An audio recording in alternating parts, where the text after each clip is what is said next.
बिल्कुल, देखिए हमारे संविधान की ये बहुत बड़ी ताकत है कि जिस तरीके से हमने आजादी के बाद एक संविधान अपनाया, उस संविधान में हमने ये तय किया कि हम भारत के लोग, यानी कि हर भारत का नागरिक ये तय करता है कि उसका देश किस तरीके से आगे बढ़ेगा।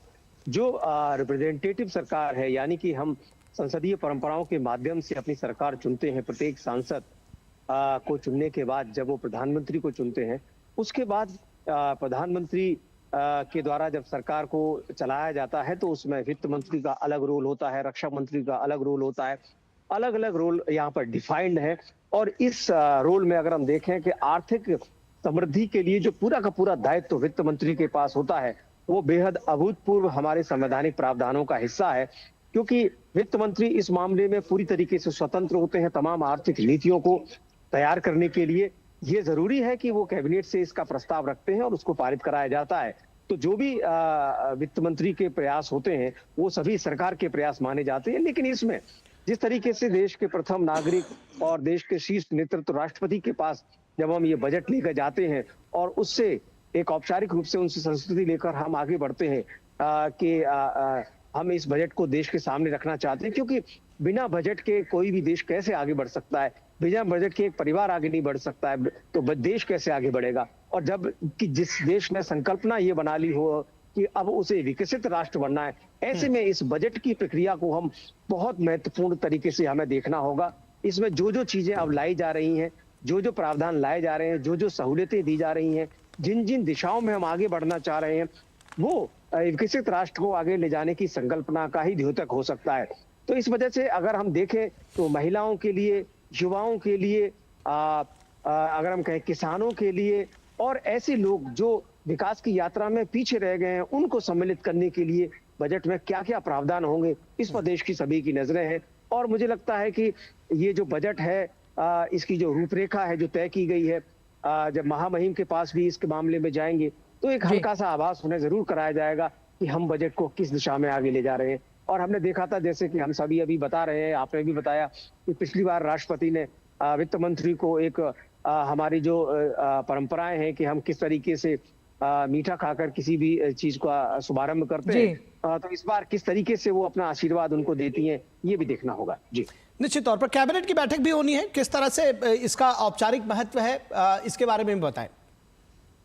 देखिए, जब हम जानते हैं कि राष्ट्रपति के पास संस्तुति लेने के बाद, उनसे मुलाकात करने के बाद, उनसे आशीर्वाद देने के बाद संसद के गलियारे में जब वित्त मंत्री पहुंचती हैं, तो एक कैबिनेट की जो बैठक है उसमें कैबिनेट में मसौदा में ये रखा जाता है कि देश का ये बजट है। और हम जानते हैं कि जो हमारी संसदीय प्रणाली है, जिसमें कहा जाता है कि प्रत्येक कैबिनेट मिनिस्टर, सभी कैबिनेट मिनिस्टर्स का रिप्रेजेंटेटिव भी होता है। इसलिए कहा जाता है कि एक कैबिनेट मिनिस्टर बराबर है सभी कैबिनेट मिनिस्टर की। तो इसी वजह से इसको कैबिनेट में ले जाना बहुत जरूरी है। ये हमारा संवैधानिक प्रावधान है। और कैबिनेट जब इसे अप्रूवल देती है, उसमें प्रधानमंत्री रहते हैं और देश के जितने भी मुख्य जो सब विभागों से संबंधित केंद्रीय मंत्री हैं, वो उसमें मौजूद रहते हैं। और बजट को के प्रावधानों को, बजट को कैबिनेट अपनी संस्तुति देती है, मंजूरी देती है, तब उसको संसद भवन के जी। लोकसभा में से सबसे पहले पारित करने के लिए रखा जाता है। और एक एक प्रावधान को बिंदुवार वित्त मंत्री के द्वारा पढ़ा जाता है। और हम जानते हैं कि लोकसभा में इसे पारित कराने की प्रक्रिया होती है, वहीं इस बजट को राज्यसभा में भी रखा जाता है और दोनों ही जी। सदनों में इस पर चर्चा होती है। लेकिन हम जानते हैं कि जी। चूंकि ये फाइनेंस बिल होता है, तो इस वजह से इसको पारित कराने का जो मुख्य दायित्व है वो सिर्फ और सिर्फ लोकसभा का होता है।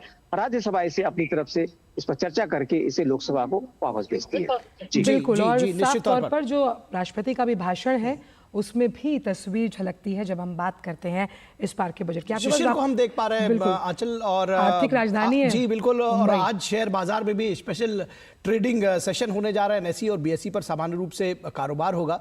और जैसा कि हमने पहले बताया कि बजट से पहले कल जो है बाजार बहुत तेजी के साथ बंद हुआ था। हमारे साथ शिशिर जुड़े हुए हैं। शिशिर, आज किस तरह से उम्मीदें हैं, क्या जानकारी देंगे आप आर्थिक राजधानी से?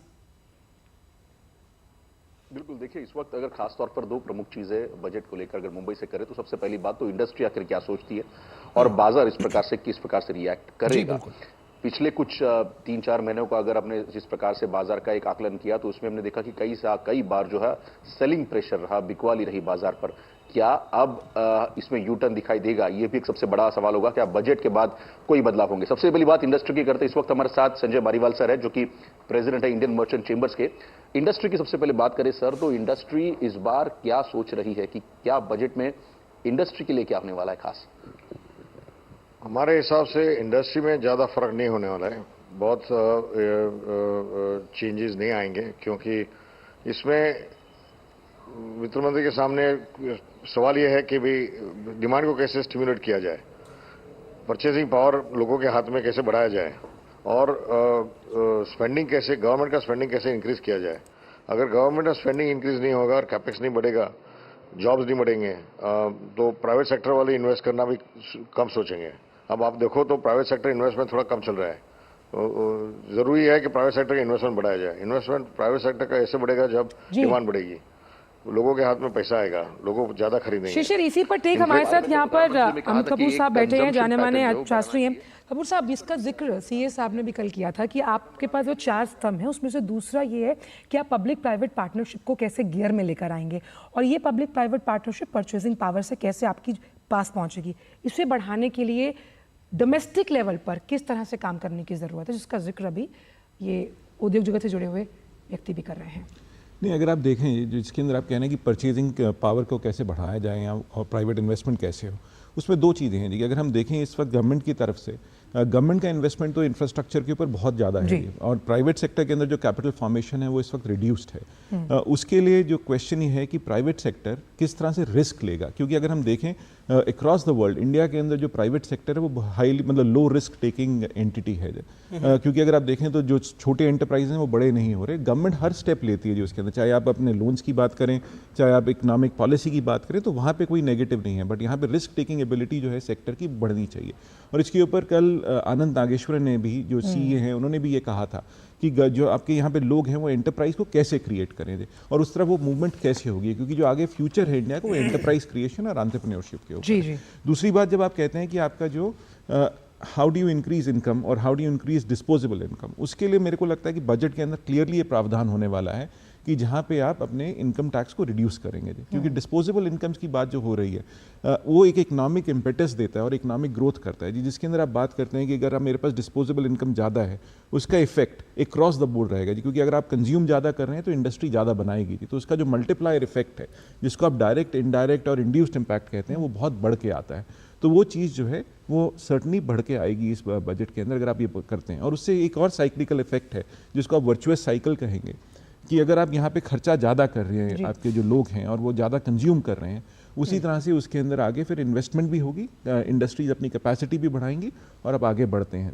इसी प्रकार से अगर मैं एक छोटा सा उदाहरण और देना चाहूँगा इसके ऊपर, जैसे अगर आप कुंभ को देखते हैं, कुंभ के अंदर एक वर्चुअस साइकिल क्रिएट होता है जी। जब वहाँ इतने लोग जा रहे हैं तो लोकल इकोनॉमी के अंदर वहाँ पे लोग, आप कुछ एक छोटा ठेले वाला भी है वो कुछ बेच रहा है, उसके कारण उसको बेनिफिट्स क्रिएट होते हैं, तो वो मल्टीप्लायर है। मल्टीप्लायर, रिपलिंग और अलाइड सेक्टर्स पर भी क्या असर पड़ेगा, इस पर भी करेंगे चर्चा। मनीष सिंघल साहब, सेक्रेटरी जनरल एसोचैम, वो भी हमारे साथ जुड़े हुए हैं। मनीष जी, आपका बहुत बहुत स्वागत है। लेकिन आपसे चर्चा में ब्रेक के बाद जुड़ेंगे, वक्त थोड़ी से ब्रेक है, ब्रेक के उस पार भी ये लगातार मेगा कवरेज बजट 2025 को लेकर रहेगी जारी। आप जुड़ रहिए डीडी न्यूज के साथ। मुथूट फाइनेंस पेश करते हैं गोल्ड लोन मेला। गोल्ड लोन लेने पर और कस्टमर रेफर करने पर पाइए सुनहरा मौका, लाखों के गिफ्ट वाउचर जीतने का, साथ ही साथ जीते आप 24 कैरेट खरा सोना। गोल्ड लोन लेने के लिए आज ही मुथूट फाइनेंस की ब्रांच में जाइए या फिर कॉल कीजिए 1-800-313-1212। जब धरती चीर कर निकलता है लोहे का पत्थर और मिलता है मोंगिया के जोश से, फिर तपता है, पिघलता है और बनता है फौलाद। अब होता है सरिया सारी खूबियों के साथ। मोंगिया स्टील, मजबूत देश का मजबूत सरिया। स्वागत है आपका ब्रेक के बाद। बजट 2025 पर हमारी मेगा कवरेज लगातार जारी है और हम आपको बताएंगे कि किस तरह से इस बजट से क्या कुछ उम्मीदें हैं, क्या कुछ आम लोग उम्मीदें कर रहे हैं, इसके विषय में बताएंगे। और बजट को लेकर के लगातार ब्रेकिंग खबरें हम आपको बता रहे हैं। राष्ट्रपति भवन पहुंची है वित्त मंत्री। ये तस्वीरें हमने आपको अब से थोड़ी कुछ मिनटों पहले आपको दिखाई भी थी। राज्य मंत्री पंकज चौधरी भी वित्त मंत्री निर्मला सीतारमण के साथ मौजूद हैं। राष्ट्रपति से औपचारिक अनुमति लेने के लिए पहुंची हैं वित्त मंत्री। राष्ट्रपति इससे बजट पेश करने की अनुमति लेंगी वित्त मंत्री। और राष्ट्रपति भवन में मौजूद है वित्त मंत्री। पिछली बार की तमाम सुखद तस्वीरें हमारे जहन में अभी भी ताज़ा है और आज भी उम्मीद करते हैं कि इसी तरह की कुछ तस्वीरें हमको दिखाई देंगी। ये तस्वीरें आप देखिए और राष्ट्रपति से मिलने के लिए जाती हुई इस वक्त ये जो तस्वीरें हैं, ये राष्ट्रपति भवन के अंदर की तस्वीरें हैं, जहाँ जी। पे आपसे कुछ ही देर में मुलाकात होनी है वित्त मंत्री साहिबा की राष्ट्रपति द्रौपदी मुर्मू के साथ। और तब हम देखेंगे कि किस तरह से ये मुस्कुराहट के साथ ये मुलाकात होती है, किस तरह से आपस में विचार साझा होंगे। और आज का दिन वित्त मंत्री साहिबा के लिए बहुत अहम है और जब ये औपचारिक मुलाकात होगी तो वो जो तस्वीर हमारे सामने आएगी वो कहीं ना कहीं विकसित भारत के उस संकल्प को भी संकल्पित करते हुए आगे लेकर जाएगी। क्योंकि यहाँ पर लगातार जो आर्थिक सर्वेक्षण की चाहे हम बात करें, हम अभिभाषण की बात करें, इसमें 2047 के लिए जो रोड मैप रखा गया और जिस तरह से प्रधानमंत्री ने कहा कि मध्यम वर्ग पर मां लक्ष्मी की कृपा हमेशा बनी रहेगी। और वो कृपा इस बार बजट में कैसे और किन सेक्टर्स में और किस तरह से दिखाई देगी। खास तौर पर सैलरीड क्लास को उम्मीद होगी कि न्यू टैक्स रिजीम में क्या कुछ बदलाव किए जाते हैं, क्या स्टैंडर्ड डिडक्शन को बढ़ाया जाएगा या नहीं। कृषि जिसे फ्यूचर सेक्टर माना गया उसको लेकर क्या कुछ कह सकती है वित्त मंत्री साहिबा। उसकी इन सभी बातों की शुरुआत लेकिन इसी आज मीटिंग के साथ जिसके लिए पहुंची हैं वित्त मंत्री साहिबा राष्ट्रपति भवन। बिल्कुल, गांवों से लेकर शहर तक, गरीब से लेकर मिडिल क्लास तक सभी को इस बजट से उम्मीदें हैं। और जैसा कि आंचल आपने कहा कि सैलरीड क्लास कुछ उम्मीद कर रहा है, जो व्यापारी वर्ग है, जो एमएसएमई चलाने वाले लोग हैं उनको उम्मीदें हैं। साथ ही साथ जो हमारे यहाँ पर बड़ी इंडस्ट्रीज चल रही हैं उनके लिए उनको अपनी उम्मीदें हैं। तो तमाम उम्मीदों से भरपूर है। और जब हम बात करते हैं कि उम्मीदों की, तो जो आम लोग हैं उनकी भी उम्मीदें हैं, जो गृहिणियां हैं उनकी भी उम्मीदें हैं। तो आप को दिखाते हैं कि बजट से आखिर आम लोगों को क्या उम्मीदें हैं, आइए देख लेते हैं। सबसे बड़ी बात है वो मध्यम वर्ग की है। तो हम लोग ये चाहेंगे कि जो आयकर में जो छूट है उसकी सीमा जो है वो बढ़ाई जाए और मध्यम वर्ग को जिस भी तरीके से और भी आश्वासन हो सके उनको मतलब राहत दिया जाए, जिससे कि भारत की अर्थव्यवस्था और परचेजिंग पावर और बढ़ सके। हमारा तो ये सोचना है कि मध्यम वर्ग को विशेष देने चाहिए, उस टैक्स स्लैब में उनको मतलब छूट देनी चाहिए। टैक्स स्लैब में बहुत ज़रूरी है।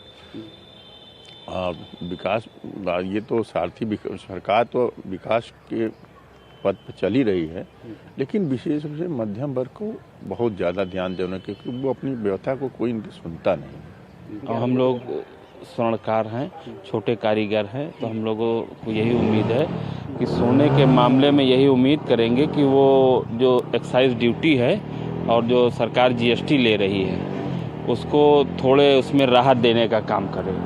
युवाओं पे सबसे ज़्यादा ज़रूरतें हैं बजट को लेके। हम लोग के अंदर जो है उत्साह है और उम्मीदें हैं कि हम लोग के लिए कुछ अच्छा सोचा जाएगा। बाकी सर बजट जो है वो कई रोल प्ले करता है। जैसे आप बेरोज़गारी बहुत ज़्यादा है अपने देश में, तो इन पे भी काम करना चाहिए। कोई ऐसा निकाला जाए, कोई स्कीमें निकाली जाएं जिनसे आने वाले समय में जो है थोड़ा आसानी हो और किसानों को लेके भी जो है कुछ ना कुछ होना चाहिए। तो निश्चित तौर पर इस बजट से आप लोगों को भी उम्मीदें हैं। हमारे साथ खास मेहमान जुड़े हुए हैं, उनसे हमने आपका तारुफ कराया है। और हमारे साथ मनीष सिंघल, सेक्रेटरी जनरल एसोचैम के, वो भी जुड़े हुए हैं। साथ ही साथ अमित कपूर, सीनियर इकोनॉमिस्ट हैं, वो भी हमारे साथ जुड़े हुए हैं। और मनीष सिंघल जी से अगर हम सीधे बात करें तो किस तरह से जब हम इंडस्ट्री की बात करते हैं, क्या कुछ उम्मीदें इंडस्ट्री को है, क्या उम्मीदें आप लगा रहे हैं?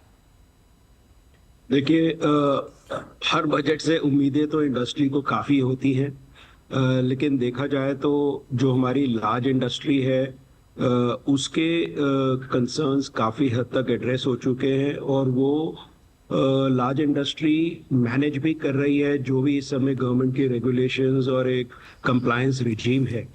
बट एसोचैम में हम ये समझते हैं कि जो हमारी स्मॉल बिजनेस है उसके लिए अब हमारे को जिसको हम ईज ऑफ डूइंग बिजनेस कहते हैं वो ज़्यादा आसान करना है। लार्ज इंडस्ट्री के लिए may be ease of doing business अब थोड़ा ग्राउंड लेवल पे, जैसे स्टेट लेवल पे कल हमारे चीफ इकोनॉमिक एडवाइजर ने इकोनॉमिक सर्वे में कहा, उसको गवर्नमेंट के ऊपर फोकस करना है। और स्मॉल इंडस्ट्री के लिए तो ऑल अक्रॉस, चाहे उनको क्रेडिट अवेलेबिलिटी हो, आज की डेट में भी बैंक्स में proportion of credit to MSMEs is much lower than what is being given to the large industry. So वो हमें बढ़ाना पड़ेगा। जो सरकार ने शुरू करी थी स्कीम की भी कोलैटरल फ्री लोन्स दिए जाएंगे छोटे बिजनेसेस को, उसको ज्यादा हमारे को बढ़ाना पड़ेगा। दूसरी तरफ जैसा अभी थोड़ी देर पहले कहा गया है, अगर आम आदमी को डिस्पोजेबल इनकम ज्यादा मिलेगी टैक्स के जरिए या इवन एम्प्लॉयमेंट के जरिए, उसमें भी इंडस्ट्री को काफी फायदा है क्योंकि कंजम्पशन बढ़ेगा तो फिर इंडस्ट्री अपना भी कैपिटल एक्सपेंडिचर बढ़ाएगी। अभी थोड़ा कंजम्पशन सिंघल साहब, क्योंकि लगातार एसोचैम ये बात कहता रहा है और इंडस्ट्री की प्रमुख आवाज़ है कि एमएसएमई सेक्टर्स में जॉब क्रिएशंस को बढ़ाना है और एंटरप्रेन्योरशिप पर फोकस होना चाहिए। और इसका प्रतिबिंब हमने कल देखा जब सीए साहब ने ये भी कहा कि हम ईज ऑफ डूइंग बिजनेस 2.0 के रास्ते पर आगे चल रहे हैं। इसे किस तरह से देखते हैं आप? देखिए, ये उन्होंने एक्चुअली बिल्कुल सही बात कही। इसको थोड़ा एलैबोरेट करें तो इसमें जैसे मैंने आपको ईज ऑफ डूइंग बिजनेस कहा, जो अभी भी कंप्लायंसेस हैं वो स्मॉल बिजनेस नहीं कर पाता, या समझिए कि जो वो 2 आदमी लगा सकते हैं अपनी प्रोडक्शन बढ़ाने में या बिजनेस बढ़ाने में, वो अभी शायद कंप्लायंसेस में लगे हैं। तो जैसे कि जीएसटी है, अभी स्मॉल बिजनेस को ये भी प्रॉब्लम होती है कि जीएसटी हर स्टेट में आप रजिस्टर कराइए, उनकी कंप्लायंसेस करिए। अगर ऐसा कोई सिस्टम हो कि एक सिंगल जीएसटी हो स्मॉल बिजनेसेस के लिए, एमएसएमईज के लिए, उससे उनका काम आसान हो जाएगा। सिमिलरली मैंने बैंक क्रेडिट बोला, बट एक हमारा कंसेप्ट है एसोचैम में, एसोचैम यूनिवर्सिटीज, उसका बेसिक आपको रोकना चाहूंगी तस्वीरें सामने जहां राष्ट्रपति से मुलाकात हो रही है वित्त मंत्री साहिबा की, और आप देख सकते हैं कि ये तस्वीर जहां पर वित्त राज्य मंत्री भी मौजूद हैं पंकज चौधरी, यहाँ पर दोनों आपस में अभिवादन शेयर करते हैं और वित्त मंत्री साहिबा उन्हें बताती हुई कि किस तरह से ये बजट का जो दस्तावेज है उनके सामने रखा गया और अब ये औपचारिक तौर पर इस पर साइन होगा। और ये औपचारिक मुलाकात आप देख सकते हैं राष्ट्रपति भवन में चल रही है इस वक्त। बिल्कुल बेहद महत्वपूर्ण तस्वीरें हैं और ये जो तस्वीरें हम आपको दिखा रहे हैं राष्ट्रपति से मुलाकात करते हुए वित्त मंत्री निर्मला सीतारमण, पंकज चौधरी वित्त राज्य मंत्री भी उनके साथ मौजूद हैं और राष्ट्रपति महोदया को दरअसल ब्रीफ करते हुए, उनको बताते हुए इस बजट की जो मुख्य चीज़ें हैं, मुख्य बातें हैं, उसके बारे में बताते हुए, और उसके बाद ये एक औपचारिक अनुमति मिलेगी वित्त मंत्री को इस बजट को पेश करने के लिए। तो ये तस्वीरें परंपरागत ही सही लेकिन बहुत महत्वपूर्ण हैं और जैसा कि आंचल इससे पहले कह रही थी कि ये भारत के लोकतंत्र के सशक्त उस दृश्य को दिखाती हैं कि किस तरह से जनता का बजट जनता के लिए, और जो राष्ट्रपति महोदया हैं ये इसको अनुमति प्रदान करेंगे। और ये जो तस्वीरें हैं, 2 महिलाएं इस वक्त जो इसको जब हम महिला सशक्तिकरण की बात करते हैं और विमेन लेड डेवलपमेंट की बात करते हैं, तो 2 देश की प्रमुख शीर्ष नेता एक साथ यहाँ पर बातचीत करते हुए, एक हमारी राष्ट्रपति जो कि सर्वोच्च नेता है इस देश की, और दूसरी वित्त मंत्री निर्मला सीतारमण, जिनके लिए कहा जाए कि आज खास उनका दिन है और वही इस बजट को पेश करने वाली है, एक नया रिकॉर्ड बनाने जा रही हैं। और वो बताते हुए कि इस देश के जब हम अमृत काल में मौजूद हैं और जब हम 2047 तक विकसित भारत की संकल्पना के साथ आगे बढ़ रहे हैं, तो इस बजट में क्या कुछ खास होगा आम और ख़ास के लिए, मिडिल क्लास से लेकर के गरीबों तक, वंचित तबके के लिए क्या कुछ इसमें होगा, किस तरह से इस बजट में एमएसएमई के लिए, किस तरह से इंडस्ट्री के लिए, किस तरह से जो टैक्स रिजीम है उसको उसमें क्या कुछ होगा? और जब हम अभी जिस तरह से चर्चा कर रहे थे कि जीएसटी में भी क्या कुछ उम्मीदें अपेक्षाएं की जा रही हैं, उसमें कुछ बदलाव के लिए क्या कुछ उसमें कोई इस तरह से चीज़ों को ऐड ऑन करने के लिए कि चीज़ों को बेहतर बनाया जा सके? अमृत भारत की बात है तो अमृत भारत, जब हम समुद्र मंथन की बात करते हैं तो वहां से अमृत निकला, यानी वो मंथन जो वित्त मंत्रालय पूरे साल करता है कि किस सेक्टर में कितना आवंटन किया जाए, क्या घटेगा तो आपकी जेब में वो पैसा बचेगा, इसका भी ख्याल उन्हें रखना है, ग्रोथ को भी देखना है, महंगाई से भी निपटना है, साथ ही साथ तमाम सेक्टर्स की आकांक्षाओं को। इसीलिए हम जानते हैं कि वित्त मंत्री साहिबा 1.5-2 महीना पहले ही हर सेक्टर से जुड़े जो प्रतिनिधि हैं उनसे मुलाकातों का सिलसिला शुरू होता है, उनसे सुझाव मांगे जाते हैं, उनके कंसर्न्स को एड्रेस किया जाता है और उन तमाम स्टेक होल्डर्स के साथ मीटिंग होती है। और ये उस मीटिंग के बाद ये बड़ा दस्तावेज तैयार होता है जिसे लेकर वित्त मंत्री साहिबा इस वक्त राष्ट्रपति से मुखातिब हैं और यहाँ पर ये जो बातचीत है वो चल रही है। तो विकसित भारत के संकल्प वाला ये बजट, और बजट से पहले शेयर बाजार में भी तेजी नजर आ रही है। और ये तस्वीरें अपने आप में बयां करती है कि जिस लोकतंत्र में सभी फैसले सभी के हितों को ध्यान में रखकर लिए जाते हैं, सभी वर्गों की आकांक्षाओं को ध्यान में रखकर लिए जाते हैं, उसका जिक्र प्रधानमंत्री ने बजट सत्र से पूर्व जब बात कही उसमें भी कहा था। और किन चिंताओं से निपटना है, और अगर उन चिंताओं से आप एक साल में नहीं निपट सकते तो उसका रोड मैप भी आपको इस बजट में जरूर नजर आएगा, क्योंकि वही हमने अभी भाषण पर। और जब कहते हैं कि एक बेहतर बजट देश की आर्थिक दिशा को तय करता है तो ये आज का दिन इस लिहाज से बेहद महत्वपूर्ण हो जाता है। ये फिर वो सशक्त तस्वीरें हमने अपने दर्शकों को दिखाई कि किस तरह से दो शीर्ष नेतृत्व हमारा जो यहाँ पर मौजूद, एक राष्ट्रपति हमारी और उसके साथ ही साथ में वित्त मंत्री निर्मला सीतारमण जो कि अनुमति लेने के लिए पहुंची हैं राष्ट्रपति के पास। फिलहाल इस मेगा कवरेज पर, इस बजट 2025 पर हमारे जो डिस्कशंस हैं, जो इससे निकलने वाला क्या कुछ हो सकता है, बजट से आकांक्षाएं, उम्मीदें जिनकी हम बात कर रहे हैं, उन पर हमारी चर्चा जारी रहेगी। रुकेंगे एक छोटे से ब्रेक के लिए दर्शकों, आप कहीं मत जाइएगा, हम जल्द हाजिर होंगे।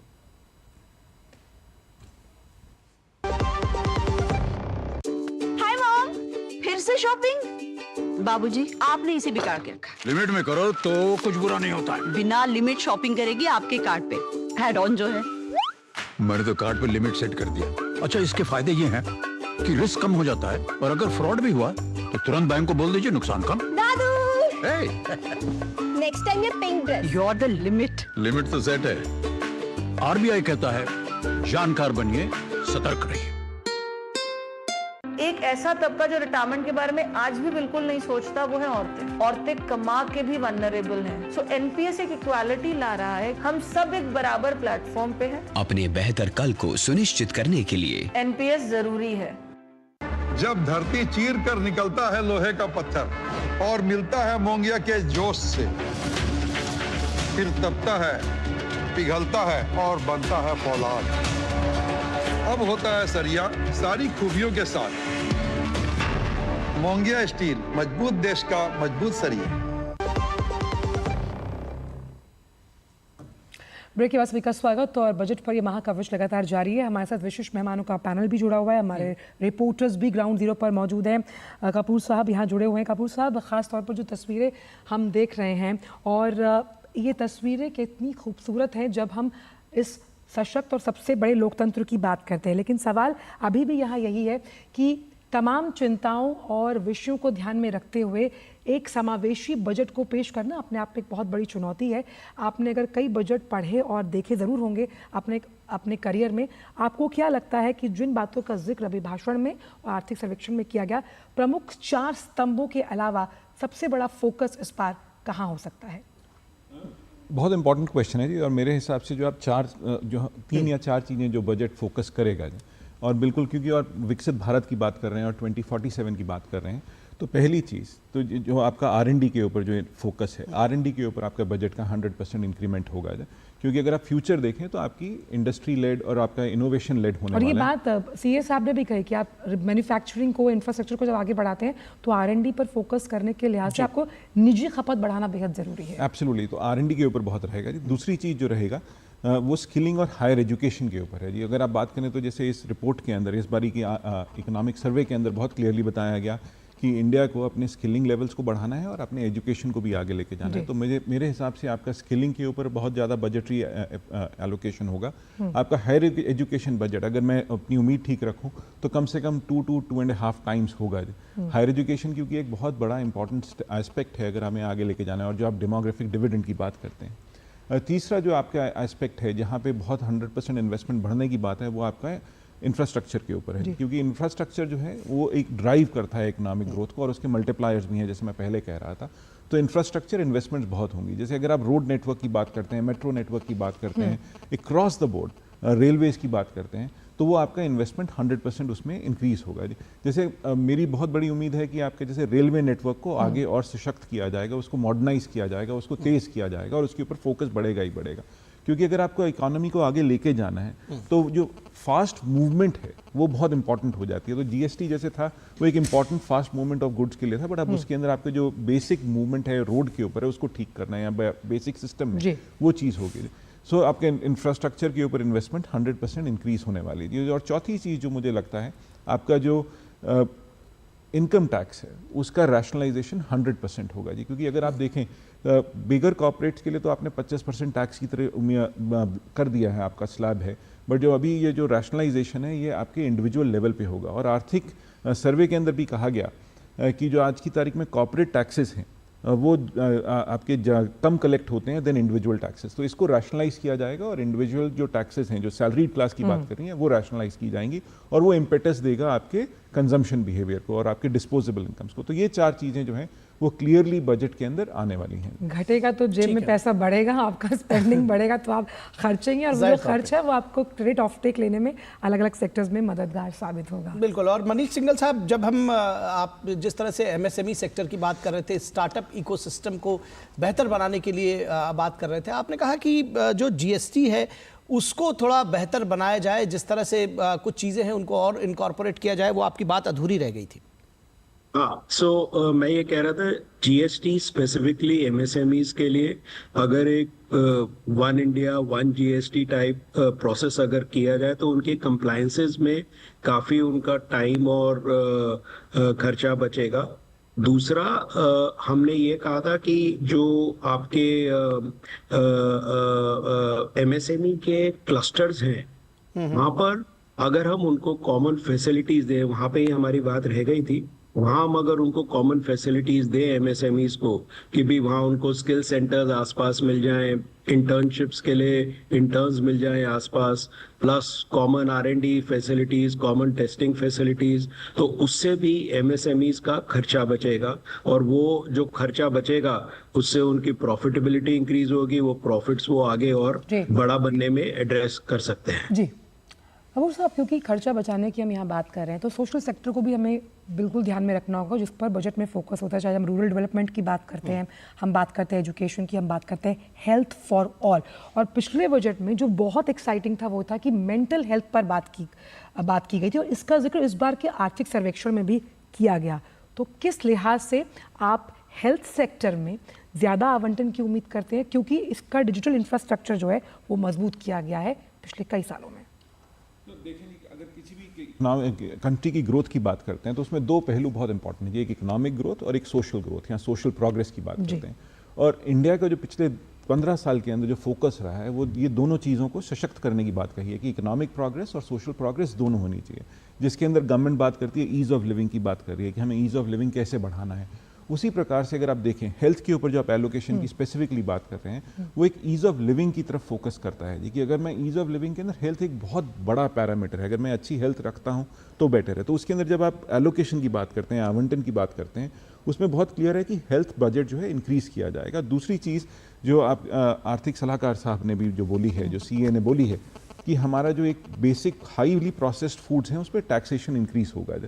तो एक बहुत इंपॉर्टेंट स्टेप लिया जा रहा है जहाँ पे हम ये देख रहे हैं कि हेल्थ को हम कैसे बजटरी चीज़ भी देख सकते हैं, क्योंकि काफ़ी सारी एंटरप्राइजेज हैं जो आपके प्रोसेस्ड फूड्स हैं आपकी हेल्थ को ख़राब कर रहे हैं, तो उसके अंदर फोकस किया है। दूसरी चीज़ जो है आपकी इंश्योरेंस है, जो हेल्थ इंश्योरेंस है उसको 100% बढ़ाया जाएगा जी।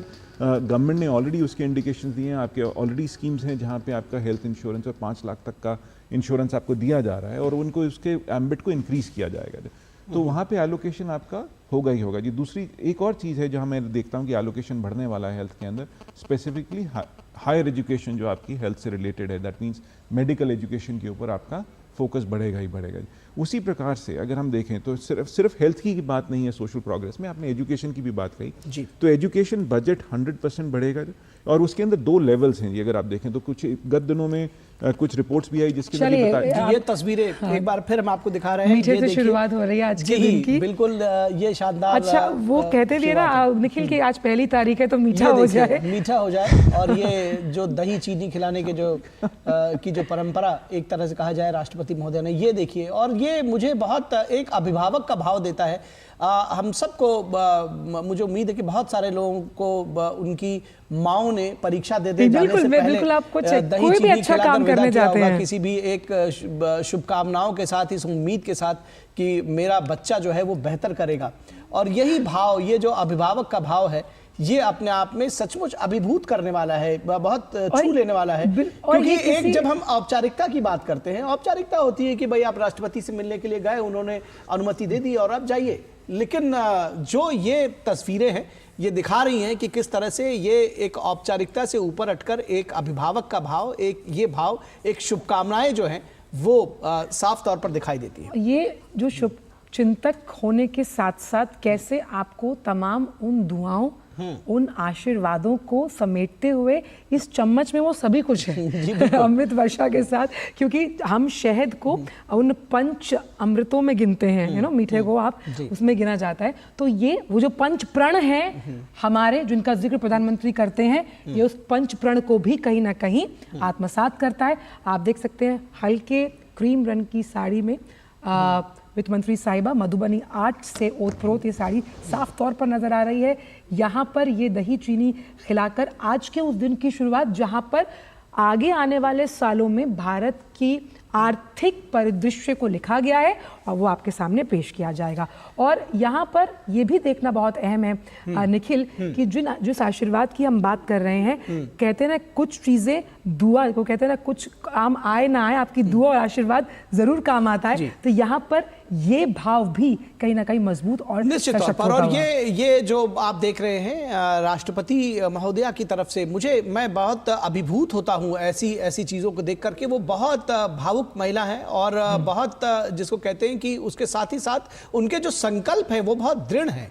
और उन्होंने पहले वित्त मंत्री से इस बात को जाना समझा कि उस बजट में क्या है, और उसके बाद फिर उनको ये जो शुभकामनाएं हैं, ये जिस तरह से दही चीनी खिला करके, देखिए एक तो पहले मीठा खिलाया और उसके बाद दही चीनी खिलाया, और उसके साथ ही उनको विदा करेंगे इन शुभकामनाओं के साथ कि देश का जो बजट है वो बेहतर हो, अच्छा हो देशवासियों के लिए। क्योंकि कहा जा रहा है ना कि आम लोगों का बजट है, आम लोगों के द्वारा पेश किया जा रहा है। ये अपने आप में बहुत बड़ी सशक्त ये हर घर की आम परंपरा रही है निखिल, आप भी कई बार एग्जाम देने गए होंगे। जब हम कहते हैं विमेन लेड डेवलपमेंट की बात करते हैं, तो ये भी तस्वीरें अपने आप में उस चीज को दिखाती हैं कि किस तरह से देश की 2 सशक्त महिलाएं एक फ्रेम में आपको दिखाई दे रही है। बहुत, और ये बहुत इंपॉर्टेंट है, सबसे बड़ा लोकतंत्र, और लोकतंत्र में आप देखिए इसको किस तरह से इस प्रोटोकॉल का ताना बाना बुना गया, जहां पर आपको भारतीय संस्कृति की झलक भी सामने दिखाई दे रही है। हमें अपने बचपन के दिन याद आ रहे हैं। जब आप प्रोटोकॉल की बात करें, मैं थोड़ा सा आपको बीच में रख रहा हूं। देखिए ये कहीं ना कहीं उस प्रोटोकॉल से आगे है। हाँ, तो मैंने कहा ना कि वो आपकी संस्कृति दिखा रही है, आपकी संस्कृति परंपराओं को साथ लेकर के चल। जब हम आधुनिक बजट की बात करते हैं सर, तो आधुनिकता के साथ साथ इन परंपराओं को साथ लेकर चलने वाली बात है, ये बेहद महत्वपूर्ण है। और मैं इस पर अगर कहूं कि ये पूरी जो सरकार का फोकस रहा है, आप देखिए कि पिछले 10-12 वर्षों से ये अपने आप में जिस तरह से बदला है, कपूर साहब बेहतर बता पाएंगे, क्योंकि जब हम बजट की बात करते हैं ना, वो बड़ा पेचीदा लगता है, आंकड़े, फिर हम जीडीपी, फिजिकल इकोनॉमी। लेकिन यहां से जब शुरुआत होती तो हमको लगता है कि साफ तौर पर ये एक आम घरों में होने वाली चीज जो कि हमारे भारतीय संस्कृति को भी परिलक्षित करती है। लेकिन हमारे साथ इस वक्त स्टूडियो में हमारे सहयोगी मुकुल भी मौजूद हैं। मुकुल हाईटेक टेक्नोलॉजी के साथ टच स्क्रीन पर हैं, क्या कुछ लेकर आए हैं आप अब इस टच स्क्रीन के मुहाने से? मुकुल साझा करेंगे दर्शकों के साथ कुछ विशेष जानकारियां। मुकुल।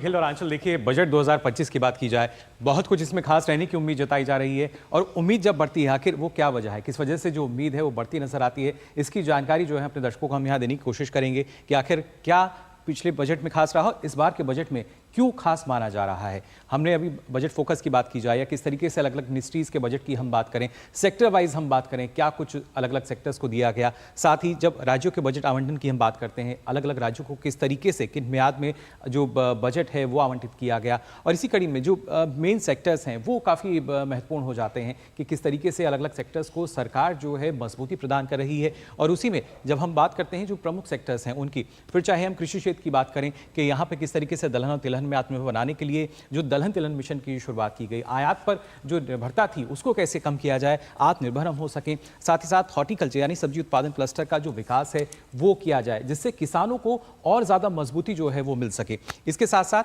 अगर जब हम बात करते हैं जो दूसरे क्षेत्र पर्यटन क्षेत्र, इसमें विश्व मंदिर कॉरिडोर, इसमें देखिए ध्यान देने वाली बात यह है कि ना सिर्फ पर्यटन बल्कि धार्मिक पर्यटन इसको बढ़ावा दिया गया। कैसे? जो भारत की एक भूमिका विश्व स्तर पर हमें नजर आती है और उसके साथ साथ उसी को किस तरीके से हम इस दिशा में लेके बढ़ सकते हैं, धार्मिक पर्यटन की तरफ आगे बढ़ाया जाए। और हम सभी जान रहे हैं इस वक्त जो महाकुंभ चल रहा है उसमें भी ना सिर्फ हमारे देश बल्कि विदेश से भी ना जाने कितने ही लोग वहां पे लगातार पहुंच रहे हैं, तो वो भी जो नीतियां हैं वो काफी कारगर होती नजर आई। और उसी में नालंदा विश्वविद्यालय जिसका जिक्र लगातार हम करें, किस तरीके से इसका भी एक जो बढ़ा प्रभाव है वो नजर आ रहा है। और भी जो दूसरे क्षेत्र हैं उनकी अगर खासतौर से बात की जाए, महिला सशक्तिकरण, इसमें कहीं ना कहीं उन तमाम योजनाओं को लेकर समन्वय हमें नजर आया था और खासतौर से 3 लाख करोड़ से अधिक का जो बजट आवंटन है वो किया गया था। और इसके साथ साथ कामकाजी महिला को हॉस्टल शिशु गृह की स्थापना, यानी जो एक दिक्कत रहती थी उसके साथ साथ तमाम तरह की जो महिलाओं की समस्याएं रही हैं। अगर हम कृषि क्षेत्र में बात करते हैं, जो महिला किसान हैं कैसे उनको और ज़्यादा मजबूती दी जा सकती है, उनको ना सिर्फ हमने देखा नमो ड्रोन दीदी की बात हम करें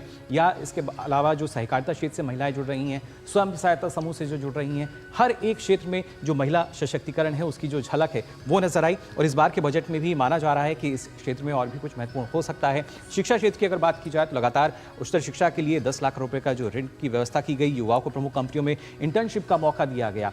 कैसे जो हमारा युवा कार्यबल है, जो वर्क फोर्स है, उसको हम और बेहतर बना सकते हैं। कहीं ना कहीं मोदी सरकार का जो फोकस है इस पर रहा है कि कैसे हमारे जो युवा हैं उनका कौशल प्रशिक्षण किया जाए, उनकी स्किल्स को और डेवलप किया जाए और उसके बाद उनका जो लोहा है आज के समय में पूरा विश्व मान रहा है, पूरी दुनिया मान रही है। साथ ही जो दूसरे और अन्य क्षेत्रों की अगर हम बात करते हैं, इसमें MSME क्षेत्र की अगर बात की जाए, ये एक ऐसा क्षेत्र था जिसको लेकर ना सिर्फ एक छोटा वर्ग जो है बल्कि बड़े वर्ग तक कोशिश की गई कि उसके तहत उनको किस तरह की जो सहायता है, वित्तीय सहायता जो है वो भी इसके तहत प्रदान की गई है। MSME क्लस्टर में खासतौर से सिडबी की शाखाएं हैं, गुणवत्ता सुरक्षा जांच के लिए MSME की इकाइयां, जो तमाम दिक्कतें आती थी पहले, शायद एक जो छोटा व्यापारी था, छोटा उद्यमी था, जो अपने आप को कहीं आंकता भी नहीं था, उसको कैसे एक पहचान मिल सकती है, उसके काम को कैसे पहचान मिल सकती है और उसमें सरकार किस तरह की मदद कर सकती है, ये तमाम जानकारी जो है तमाम योजनाओं के जरिए लगातार हमने देखा है सरकार की तरफ से, जिसमें लगातार बढ़ावा दिया गया है। और खासतौर से जब अन्य क्षेत्रों की हम बात करते हैं कि उसमें और क्या कुछ खास रह सकता है, खासतौर से टैक्स की अगर बात की जाए जिसकी लगातार चर्चा हमारे जो खास मेहमान हैं वो भी कर रहे हैं, यहाँ पे बहुत ज़्यादा उम्मीदें जताई जा रही हैं कि इसमें इस बार और ज़्यादा बदलाव नज़र आ सकता है। पिछली बार की अगर बात की जाए तो 50,000 रुपये से मुकुल आपको रोकना चाहेंगे एक मिनट प्लीज। यहाँ से अब अनुमति मिल चुकी, दही चीनी का खाने का वो परंपरा उसका भी स्वागत हो चुका और अब वापसी होते हुए नॉर्थ ब्लॉक, जहाँ से अब औपचारिक तौर पर से कैबिनेट की मंजूरी मिलेगी और फिर बजट को संसद में पेश किया जाएगा। क्यों नहीं? ये तस्वीरें बेहद महत्वपूर्ण है। राष्ट्रपति से के साथ मुलाकात की तस्वीरें हमने आपको दिखाई और राष्ट्रपति भवन से रुखसत होती हुई वित्त मंत्री निर्मला सीतारमण, उनके साथ में वित्त राज्य मंत्री पंकज चौधरी भी मौजूद है। ये सीधी तस्वीरें हम आपको राष्ट्रपति भवन से दिखा रहे हैं और ये बेहद महत्वपूर्ण तस्वीरें हैं आज के दिन की।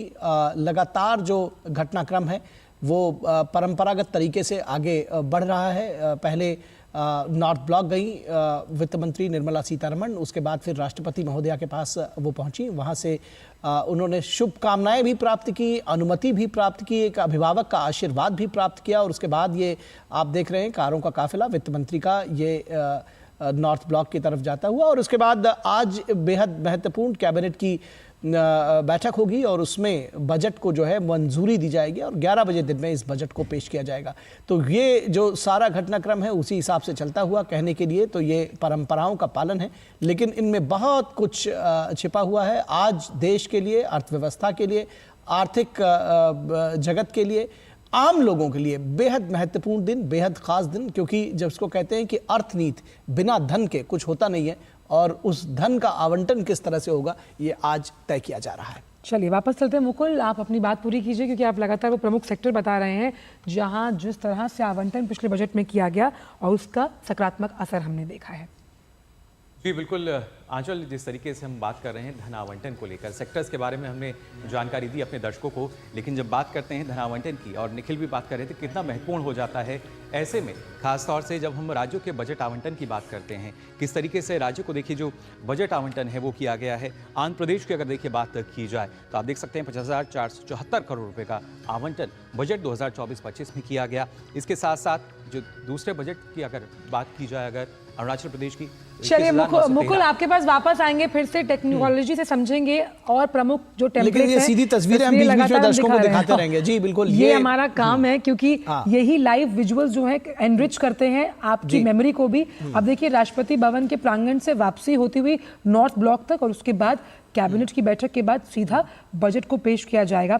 वो बहुत इंपॉर्टेंट तस्वीरें हमने आपको बताई। देखिए मीडिया का जमावड़ा आज के लिए अगर देखा जाए तो मीडिया के लिए बहुत इंपॉर्टेंट दिन होता है। निखिल आप देखिए तस्वीर, सीधा आप पीछे राष्ट्रपति जी, ये विहंगम दृश्य जिसकी हम थोड़ी देर पहले बात कर रहे थे और आपने कहा कि ये जो पथ है ये दरअसल आर्थिक पथ अगर इसको कहा जाए आज के दिन में तो ये गलत नहीं होगा। और देखिए कर्तव्य और दायित्वों का भी पथ है, दायित्वों का पथ है। और ये किस तरह से वित्त मंत्री निर्मला सीतारमण की कारों का काफिला आगे बढ़ता हुआ और बहुत जिसको कहते हैं आप देखिए ना स्लो मूवमेंट है कारों का। और ये जो एक्शन ओरिएंटेड तमाम चीज़ें होती हैं वो शुरुआत उनकी धीमी होती है और ये एक्शन ओरिएंटेड आप देखेंगे वो पूरा महा कवरेज हमारे साथ आप लगातार देख रहे हैं। 11 बजे जब ये बजट पेश किया जाएगा, यह काफिला अपने आप में बता रहा है कि आज का दिन वित्त मंत्रालय के साथ साथ पूरे देश के लिए अहम, क्योंकि देश की जनता एकटक निगाहें लगाकर देख रही है कि इस बार के बजट में हर वर्ग को उम्मीदें हैं। मतलब अगर हम बात करें किसानों की, उम्मीद की जा रही है कि मनरेगा का जो दायरा है उसे बढ़ाया जा सकता है। अगर हम बात करें रूरल डेवलपमेंट की, पिछली बार के बजट में 20% का आवंटन था, इस बार क्या होगा। रक्षा क्षेत्र को आत्मनिर्भर बनाने के लिए डिफेंस प्रोडक्शन में उन्हें अपनी उम्मीदें हैं। सैलरीड क्लास के पास अपनी आकांक्षाएं हैं और उसके साथ ही साथ क्या महंगा क्या सस्ता, ये सबसे पहले अगर देखें तो दिमाग में आता है आम आदमी के लिहाज से। अगर हम सोचें बिल्कुल टैक्स में क्या कुछ होने वाला है, कौन सा स्लैब कहाँ बढ़ने वाला है, क्या कुछ उसमें ऐड ऑन होने वाला है, ये सारी चीज़ें सभी की जो अपेक्षाएं हैं उम्मीदें हैं वो निश्चित तौर पर हैं। मोदी सरकार 3.0 का पहला पूर्ण बजट है तो निश्चित तौर पर सभी की निगाहें हैं। और ये जब हम कहते हैं कि रिकॉर्ड बनाने जा रही हैं निर्मला सीतारमण तो ये उस रिकॉर्ड का हिस्सा है, क्योंकि अगर हम ये कहें कि रिकॉर्ड इन मेकिंग, ये जो तस्वीरें हैं ये लंबे वक्त तक का याद रखी जाएंगी, क्योंकि ये जो बजट है ये जब हम अमृत काल के बजट का एक हिस्सा है और 2047 तक हम विकसित भारत बनाने की बात करते हैं तो ये तय करेगा कि किस तरह से विकसित भारत का जो हमारा रोड मैप है वो ये बजट तय करेगा। और ये अमृत जो मंथन है हमने देखा उसकी शुरुआत मीठे के साथ हुई है और बहुत अहम बातें हमने कई बजट्स में देखी जो अपने आप में गेम चेंजर साबित हुई। जैसे कि अगर पिछले बजट की बात की जाए तो उसमें क्लाइमेट पर बात थी, प्रधानमंत्री हमेशा कहते आए हैं और ये इस बजट, ये कई बजट के फोकस में रहा कि अगर आप समाज को बेहतरी की तरफ ले जा रहे हैं औद्योगिकरण के लिहाज से तो आपका एक दायित्व कहीं ना कहीं पर्यावरण के लिहाज से भी है, क्योंकि आप सस्टेनेबल डेवलपमेंट की बात करें। इसलिए आर्टिफिशियल इंटेलिजेंस, जो इससे पहले गेस्ट हमारे साथ थे, उन्होंने कहा कि भाई 4 स्तंभों की हम बात करें उसमें से क्या पता 5वां आर्टिफिशियल इंटेलिजेंस हो, लेकिन ये लगातार कहा जा रहा है कि जब आप आर्टिफिशियल इंटेलिजेंस की बात करते हैं तो आपकी जिम्मेदारी कहीं ना कहीं भाई जो पुलअप करते हैं सॉक्स तमाम आर्टिफिशियल इंटेलिजेंस नेटवर्क से जुड़े लोग, तो पर्यावरण को, समाज को आप क्या दे सकते हैं वो भी बहुत जरूरी है और हो सकता है उसकी भी एक झलक, एक छाप, एक प्रतिबिंब हमें इस बार के बजट में बिल्कुल। और भारत लगातार अपने जो भी, जब आपने कहा कि पर्यावरण और क्लाइमेट की बात जब आप कर रही हैं तो उसमें जो उसकी प्रतिबद्धता है वो लगातार हमने देखी है। ये तस्वीरें देखिए, वित्त मंत्री निर्मला सीतारमण अपने आवास से निकली हैं और उसके बाद ये जो दूसरी तस्वीर आप बीच में देख रहे हैं वो नॉर्थ ब्लॉक पहुंची है और तीसरी तस्वीर जो है राष्ट्रपति भवन में राष्ट्रपति महोदया के साथ में उनकी मुलाकात होती हुई, अनुमति प्राप्त की, आशीर्वाद लिया और उसके बाद फिर वो कैबिनेट की बैठक के लिए गई हैं। बिल्कुल। और बिहार की मधुबनी जो पेंटिंग है उसका प्रतिबिंब उनकी साड़ी पर और उसके लिहाज से अब ये जो बजट दस्तावेज, उसे बही खाता हम कहते हैं, अब डिजिटल स्वरूप, खास तौर पर कैसे कागज रहित रहना चाहिए आपका बजट, ये उसकी भी एक तस्वीर पेश करता है। और ये तीनों तस्वीरें अपने आप में आज हम देखते हैं budget day the mega coverage, उसमें ये तस्वीरें आज पूरा दिन आप अखबारों में, वेबसाइट पर, ट्विटर पर लगातार हैशटैग के साथ ट्रेंड करती जी बिल्कुल। और जब आप कहती हैं कि बही खाता और ये डिजिटल होता हुआ, हमने देखा कि बजट एक समय था कि शाम को पेश किया जाता था। बहुत सारी चीज़ों को आधुनिक बनाया गया है, नई परंपराओं के साथ में उनको जोड़ा गया है, लेकिन जो हमारी पुरानी चीज़ें थी उनको भी साथ लेकर चलने की बात है। और यही शायद जो मोदी सरकार है 2014 के बाद से हम इस तरह से लगातार परिवर्तन देख रहे हैं कि तमाम चीज़ों को आधुनिक किया गया है। वो पूरा एक जिसको कहते हैं कि बोरे भर के कागज़ लेकर जाना और उसको दिखाना, सारे उसमें जिसको कागज़ों के पुलिंदे से बाहर निकालना बेहद ज़रूरी था। ये आधुनिकता की मांग थी। लेकिन आशीर्वाद और जो अनुमति और ये जो सारी चीज़ें हैं, जब आप शुभकामनाएं लेते हैं, वो हमारी परंपराओं से जुड़ी हुई है और वो हमेशा आगे रहेंगी। बिल्कुल। और नॉर्थ, जहाँ तक मैं समझ पा रही हूँ, शायद नॉर्थ ब्लॉक की तरफ ये जो काफिला है वो पहुँच गया है और यहीं से कुछ ही देर में कैबिनेट की बैठक शुरू होनी है। ये बैठक जो है औपचारिक तौर पर मंजूरी मिलेगी कैबिनेट की, भाई आज बजट पेश होना है और पीएम की अध्यक्षता में कैबिनेट देगा बजट को मंजूरी। Federal structure of the government, ये कहीं ना कहीं इस बात का इशारा कि सभी काम प्रोटोकॉल और संवैधानिक निर्वंता को साथ में लेकर होते हुए संसद भवन वापस पहुंच चुकी हैं वित्त मंत्री साहिबा। प्रधानमंत्री की अध्यक्षता में अभी थोड़ी देर के बाद कैबिनेट की बैठक होगी और उसके बाद बजट पेश होने में लगभग 10 बज गया है, 11 बजे बजट पेश होगा। उससे पहले कैबिनेट की बैठक प्रधानमंत्री नरेंद्र मोदी की अध्यक्षता में निर्मला सीतारमण लगातार 8वां बजट पेश करेंगी।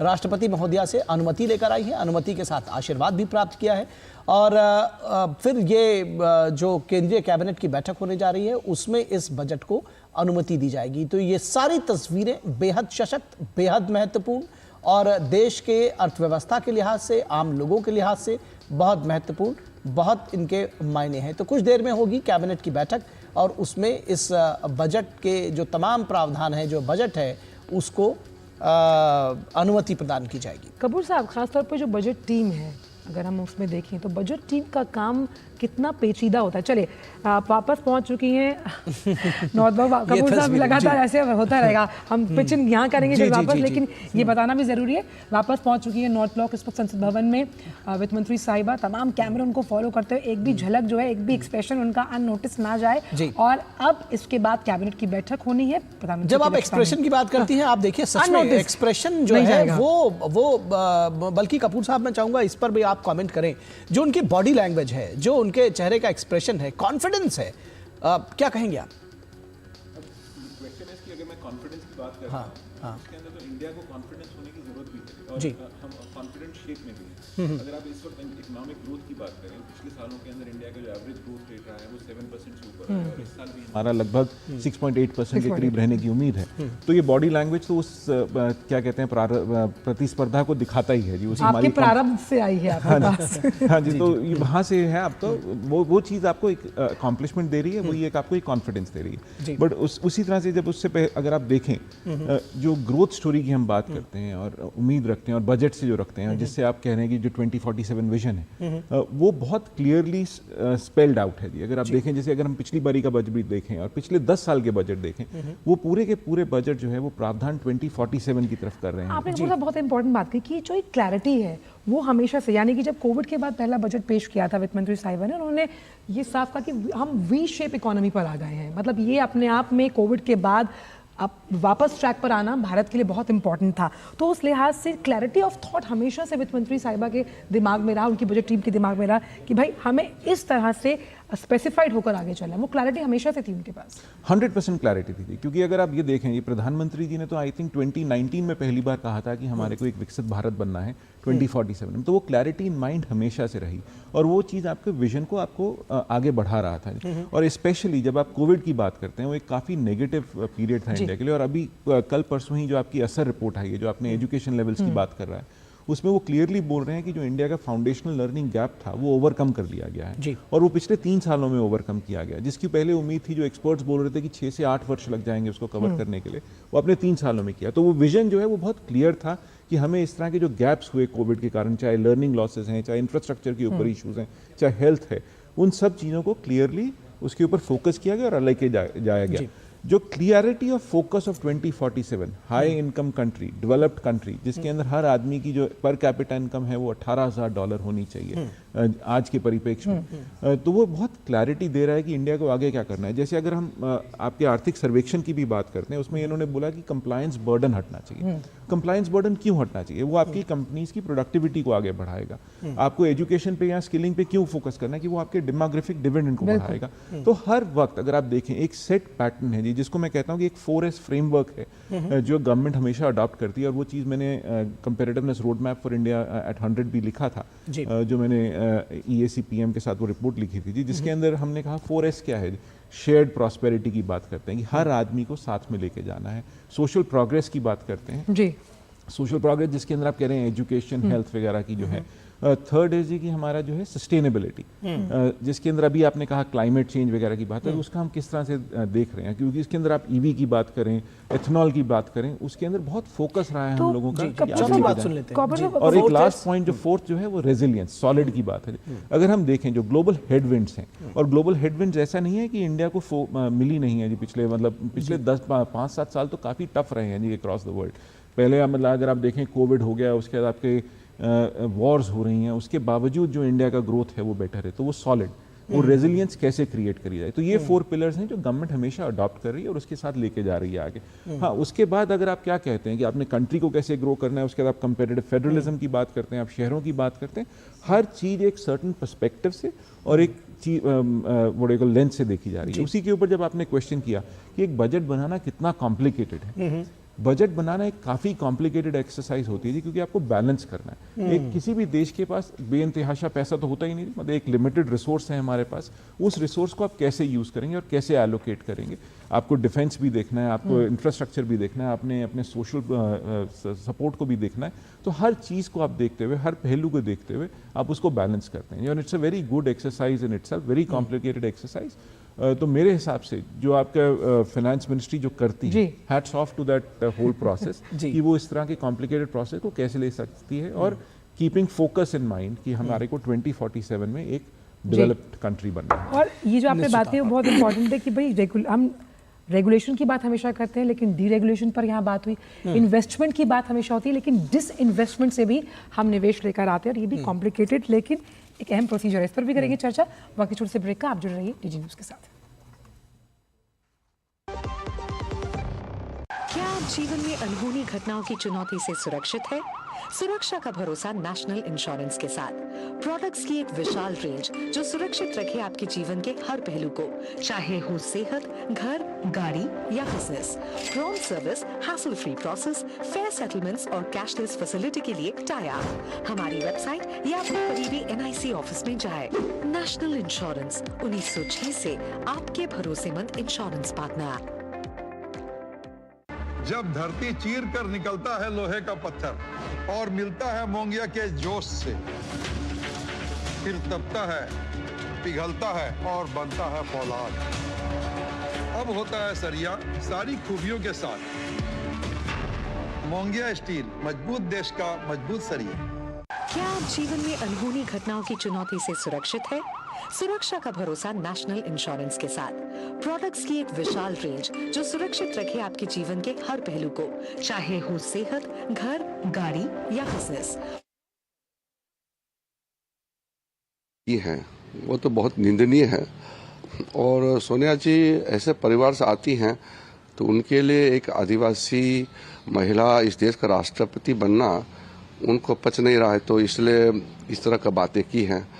मैं ये मानता हूँ कि राष्ट्रपति जी कमज़ोर नहीं है, मजबूत हैं, एक मिसाल है, हम सब गर्व करते हैं। और कांग्रेस पार्टी को माफ़ी मांगना चाहिए कि इस देश का राष्ट्रपति के खिलाफ में इस तरह का बयान देना ये बहुत ही दुखद है, और हम सब इसका खंडन करते हैं और कांग्रेस को माफ़ी मांगना चाहिए। किरण रिजिजू को उन्होंने साफ तौर पर जिस तरह से जो बयानबाजी राष्ट्रपति के लिए कल कांग्रेस द्वारा की गई, उन्होंने साफ तौर पर कहा कि इस पर कांग्रेस को देश से माफी मांगनी चाहिए। और ये भी कहा कि हमारे राष्ट्रपति किसी भी तरह से कमजोर नहीं है और उनके सशक्त होने की किस तरह से जो तस्वीरें हैं वो देश आज देख रहा है, लगातार हम उनको बता रहे हैं। और किस तरह से जब उन्होंने राष्ट्रपति का जो अभिभाषण था वो उन्होंने किस मजबूती के साथ, किस कॉन्फिडेंस के साथ और किस कन्विक्शन के साथ पढ़ा, वो भी देखने वाली बात थी। और ऐसे पर अगर कोई सवाल उठाता है तो निश्चित तौर पर उस पर सवाल उठाए जाए। बिल्कुल, पद की गरिमा का लिहाज करना और साथ ही साथ फर्स्ट लेडी राष्ट्रपति के लिए इस तरह की शब्दावली इस्तेमाल करने के लिए कांग्रेस को माफी मांगनी चाहिए, ऐसा उनका कहना था। लगातार बजट पर यह महाकवरेज जारी है। हमारे साथ लगातार जो खास मेहमान है वो जुड़ रहे हैं और इस वक्त इस घंटे शुभमोय भट्टाचार्य जी, सीनियर इकोनॉमिक्स जर्नलिस्ट है, लगातार इकोनॉमी टुडे में कई बार हमारे साथ जुड़े। बहुत बहुत स्वागत है आपका शुभमोय इस चर्चा में शामिल होने के लिए। तो लगातार हम ये जो कवरेज दिखा रहे हैं, तस्वीरें आपके सामने हैं, मीठा खाकर अब शुरुआत की गई है। अभी कुछ ही देर में प्रधानमंत्री की अध्यक्षता में कैबिनेट की बैठक होनी है, फिर बजट को संसद में पेश किया जाएगा। लेकिन सवाल लगातार यही है कि ये उम्मीदों का बजट है, कौन कौन से वो सेक्टर्स हैं जिनको ज़्यादा उम्मीदें हैं। लेकिन अगर हम एग्री यानी कृषि की बात करें, जिसका जिक्र सीए साहब ने भी कहा कि भाई ये फ्यूचर सेक्टर है, कितना ज़्यादा फ्यूचरिस्टिक हम सोच रहे हैं और ऑप्टिमिस्टिक हम सोच रहे हैं इस सेक्टर को लेकर इस आने वाले बजट में। शुभमोय। बिल्कुल, और एग्रीकल्चर सेक्टर का दायित्व तो नहीं, मैं कहूँगा एक बहुत बड़ा एक बदलाव जो आ गया है वो ये कि अगर हम क्लाइमेट चेंज के अगर हिसाब से देखें तो हर देश के लिए एक बहुत बड़ा चुनौती बन रहा है फूड सिक्योरिटी। और इस दुनिया में इस तरह का एक प्रेशर में देश के अंदर हमारे लिए बहुत बड़ा एडवांटेज है कि भारत में सबसे ज़्यादा एग्रीकल्चरल लैंड, मतलब यूजेबल एग्रीकल्चरल लैंड है दुनिया के हिसाब से। लेकिन हमारे पास सबसे उसका पूरा इस्तेमाल हम इसलिए नहीं कर पाते कि हमारे प्रोडक्टिविटी उस लैंड में फार्मर्स का सब दुनिया में काफ़ी कम है।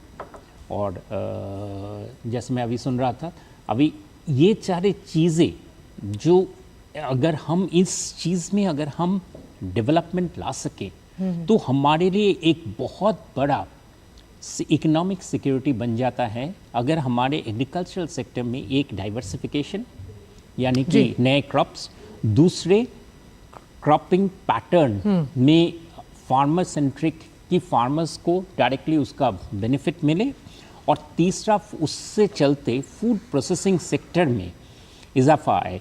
ये तीनों चीज़ें काफ़ी जुड़े हुए हैं। और इस तरफ अभी रिसेंटली आपने देखा होगा कि भारत सरकार का एक पहल था कि फार्मर्स टू फोक, मतलब ये डायरेक्टली फार्मर्स बिचौलिया जो हैं उनको छोड़कर डायरेक्टली लोगों के पास आके सेल कर सके, इसकी तरफ भारत सरकार अभी बहुत सारे कदम उठाने शुरू किए हैं। अभी रिसेंटली पीआईबी से भी एक रिलीजेस निकले थे और जो इसमें आपको काफ़ी डिटेल में बताते हैं कि किस तरीके से ये स्टेप्स कारगर हो सकते हैं। तो मैं समझता हूँ सीए साहब के से जो पॉइंट था वो बिल्कुल सही है कि एग्रीकल्चरल सेक्टर जो हम मानते थे इम्पोर्टेंट है, बट उससे काफ़ी ज़्यादा अभी दुनिया का हालत देखते हुए, खासकर क्लाइमेट चेंज का असर देखते हुए इस सेक्टर के ऊपर ध्यान देना बहुत ज़रूरी हो गया है। जी निश्चित तौर पर। और कपूर साहब, जब हम इस बात की बात करते हैं और जब अभी जैसे हमने देखा कि कृषि क्षेत्र में जब हम लगातार आत्मनिर्भर होने की भी बात करते हैं, जिसमें दलहन तिलहन को लेकर के आत्मनिर्भरता की आगे बढ़, किस तरह के आपको लगता है कि कुछ क्या फार्मर्स के लिए इंसेंटिव या इस तरह की कुछ चीज़ें लेकर आई जा सकती हैं, किस तरह से इनको बढ़ावा देने के लिए आगे बढ़ सकते हैं? इसी में चीज़ ऐड करके कपूर साहब मुझे पूछने, क्योंकि दलहन तिलहन मिशन को पिछली बार मंजूरी मिली और उसमें 167 पिछली बार हमने देखा था ऐसे तमाम फसलें थी जिसका जिक्र अभी शुभमोय ने भी किया, जो कि क्लाइमेट रिजिलियंट थे। इस तौर पर काम करना और फिर उसको ड्रोन्स के साथ जोड़ना, हमने देखा कि उसमें क्योंकि वो पूरा एक इकोसिस्टम बनता है। लगता है कि ऐसे इकोसिस्टम को और कितना इंसेंटिवाइज करने की जरूरत है, खास तौर पर जब हम आर्टिफिशियल इंटेलिजेंस को कृषि से जोड़ने की बात करते हैं। हाँ जी, तो आई थिंक जब आप इंसेंटिवाइज वर्ड यूज करते हैं तो कई बार इसको नेगेटिव परिप्रेक्ष्य में लिया जाता है, तो आई थिंक उसको सशक्त करने की बात हो रही है। तो अगर उसको मुझे उसके अंदर उसकी कॉम्पिटेंस कैसे तो पुट इन राइट पर्सपेक्टिव। हाँ जी, तो अगर हम देखें तो आप एग्रीकल्चर सेक्टर को किस तरह से सशक्त कर रहे हैं। पहली बात तो आपके जो डाइवर्सिफिकेशन ऑफ क्रॉप है उसकी बात हो रही है। दूसरी चीज़ जो है आपके जो वाटर वेज है, जो आपका ब्लू वाटर है या जिस तरह जो आपके लैंड के नीचे वाटर है उसको किस तरह से उसको ठीक से यूज़ किया जाए, उसकी यूटिलाइजेशन की ऊपर बात है। और वो चीज़ जो बहुत ज़्यादा जुड़ी है वो आपके एग्रीकल्चर प्रोडक्टिविटी से जुड़ी हुई है।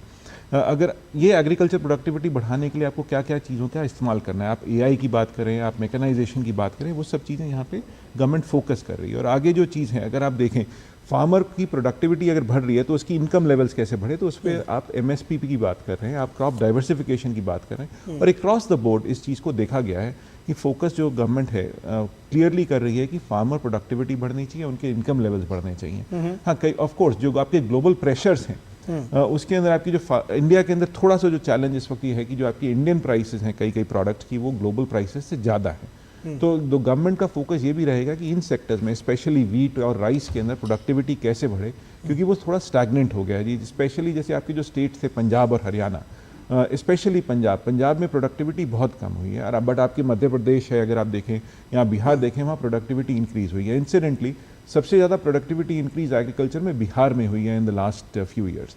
तो अगर आप उससे आपकी इनकम भी बढ़ी है, तो इसको लेके जाएं। अगर सिर्फ एक कंट्री की बात नहीं हो रही कि कई स्टेट्स इसके अंदर बहुत अच्छा कर रही हैं। कंट्री जो है वो एक एग्रीगेशन ऑफ स्टेट्स है, तो कई स्टेट्स इसमें बहुत बेहतर परफॉर्म कर रही हैं, कुछ स्टेट्स पीछे भी गई हैं।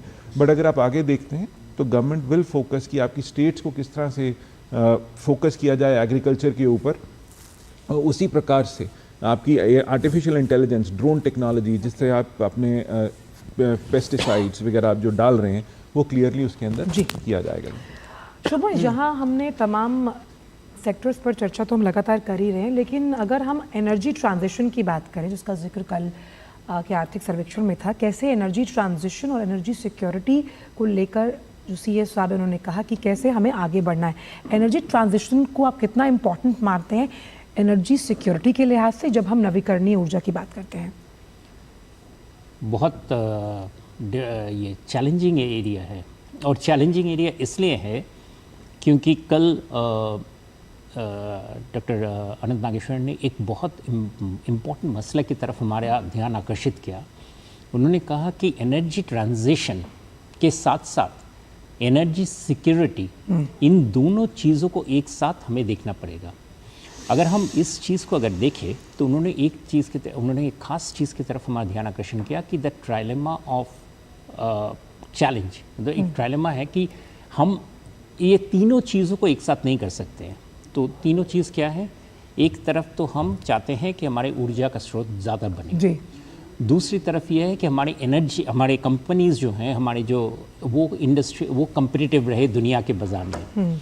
और वो अगर हम कर रहे हैं तो हमारे लिए फिर नेट ज़ीरो का जो चैलेंज है उसको हमें नए सिरे से सोचना पड़ेगा कि उसमें हम क्या क्या, कहाँ तक हम जा सकते हैं। ये एक बहुत बड़ा इम्पॉर्टेंट चीज़ है, इसलिए क्योंकि भारत के ऊपर उन्होंने बहुत क्लियरली कहा कि कोयला का रोल बहुत दिनों तक बना रहेगा और बना रहना पड़ेगा, क्योंकि हमारे एनर्जी सिक्योरिटी का वो काफ़ी अहम एक रोल है, निभाता है।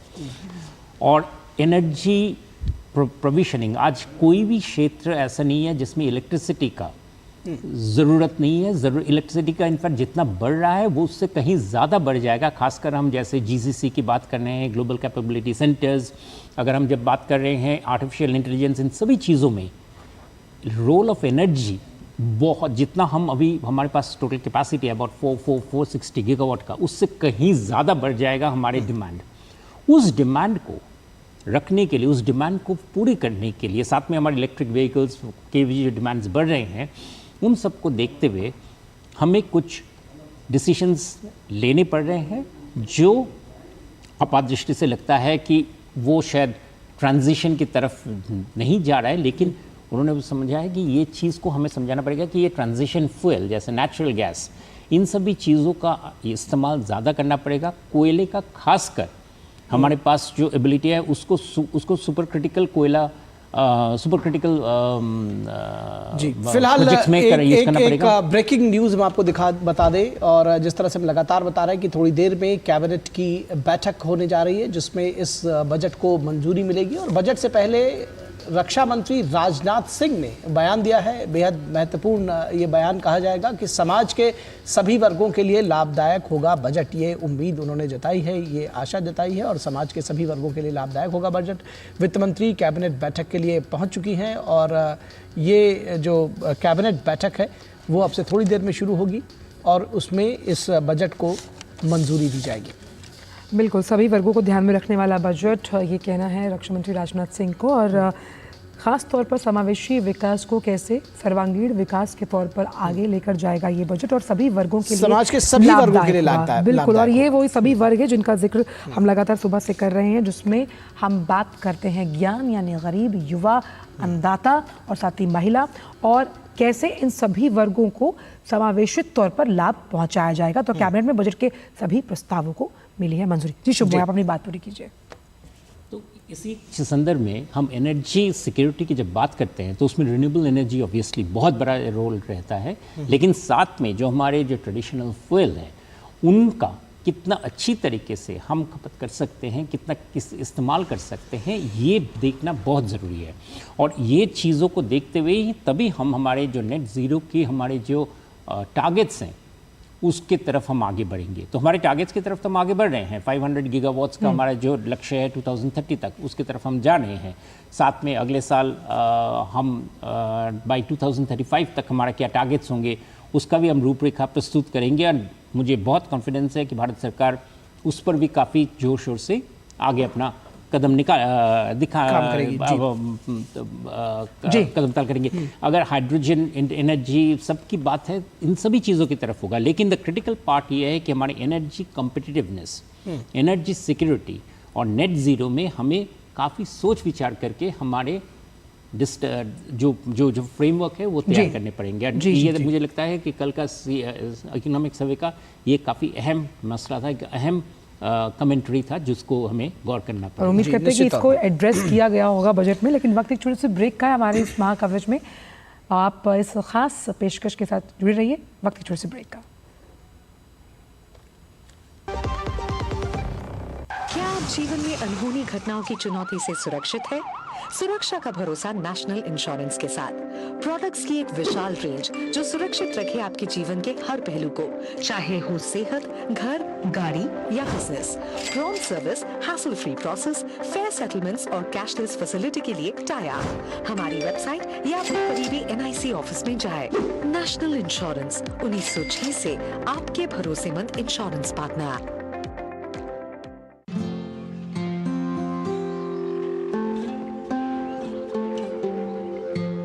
सर, पहली कॉफी अम्मा के लिए।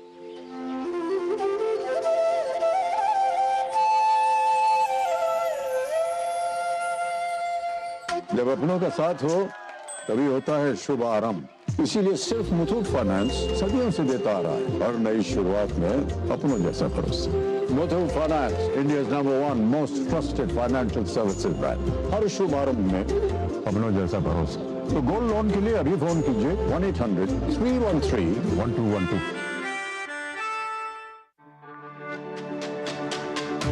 मेरी पसंद, मेरी पसंद, मेरी पसंद, मेरी पसंद, हमारी पसंद, हम सबकी पसंद। मजबूत देश का मजबूत सरिया होंगे स्टील। क्या आप जीवन में अनहोनी घटनाओं की चुनौती से सुरक्षित है? सुरक्षा का भरोसा नेशनल इंश्योरेंस के साथ। प्रोडक्ट्स की एक विशाल रेंज जो सुरक्षित रखे आपके जीवन के हर पहलू को, चाहे हो सेहत, घर, गाड़ी या business. Prompt service, hassle free process, fair settlements और कैशलेस फैसिलिटी के लिए टाई अप। हमारी वेबसाइट या अपने करीबी NIC ऑफिस में जाए। नेशनल इंश्योरेंस 1906 से आपके भरोसेमंद इंश्योरेंस पार्टनर।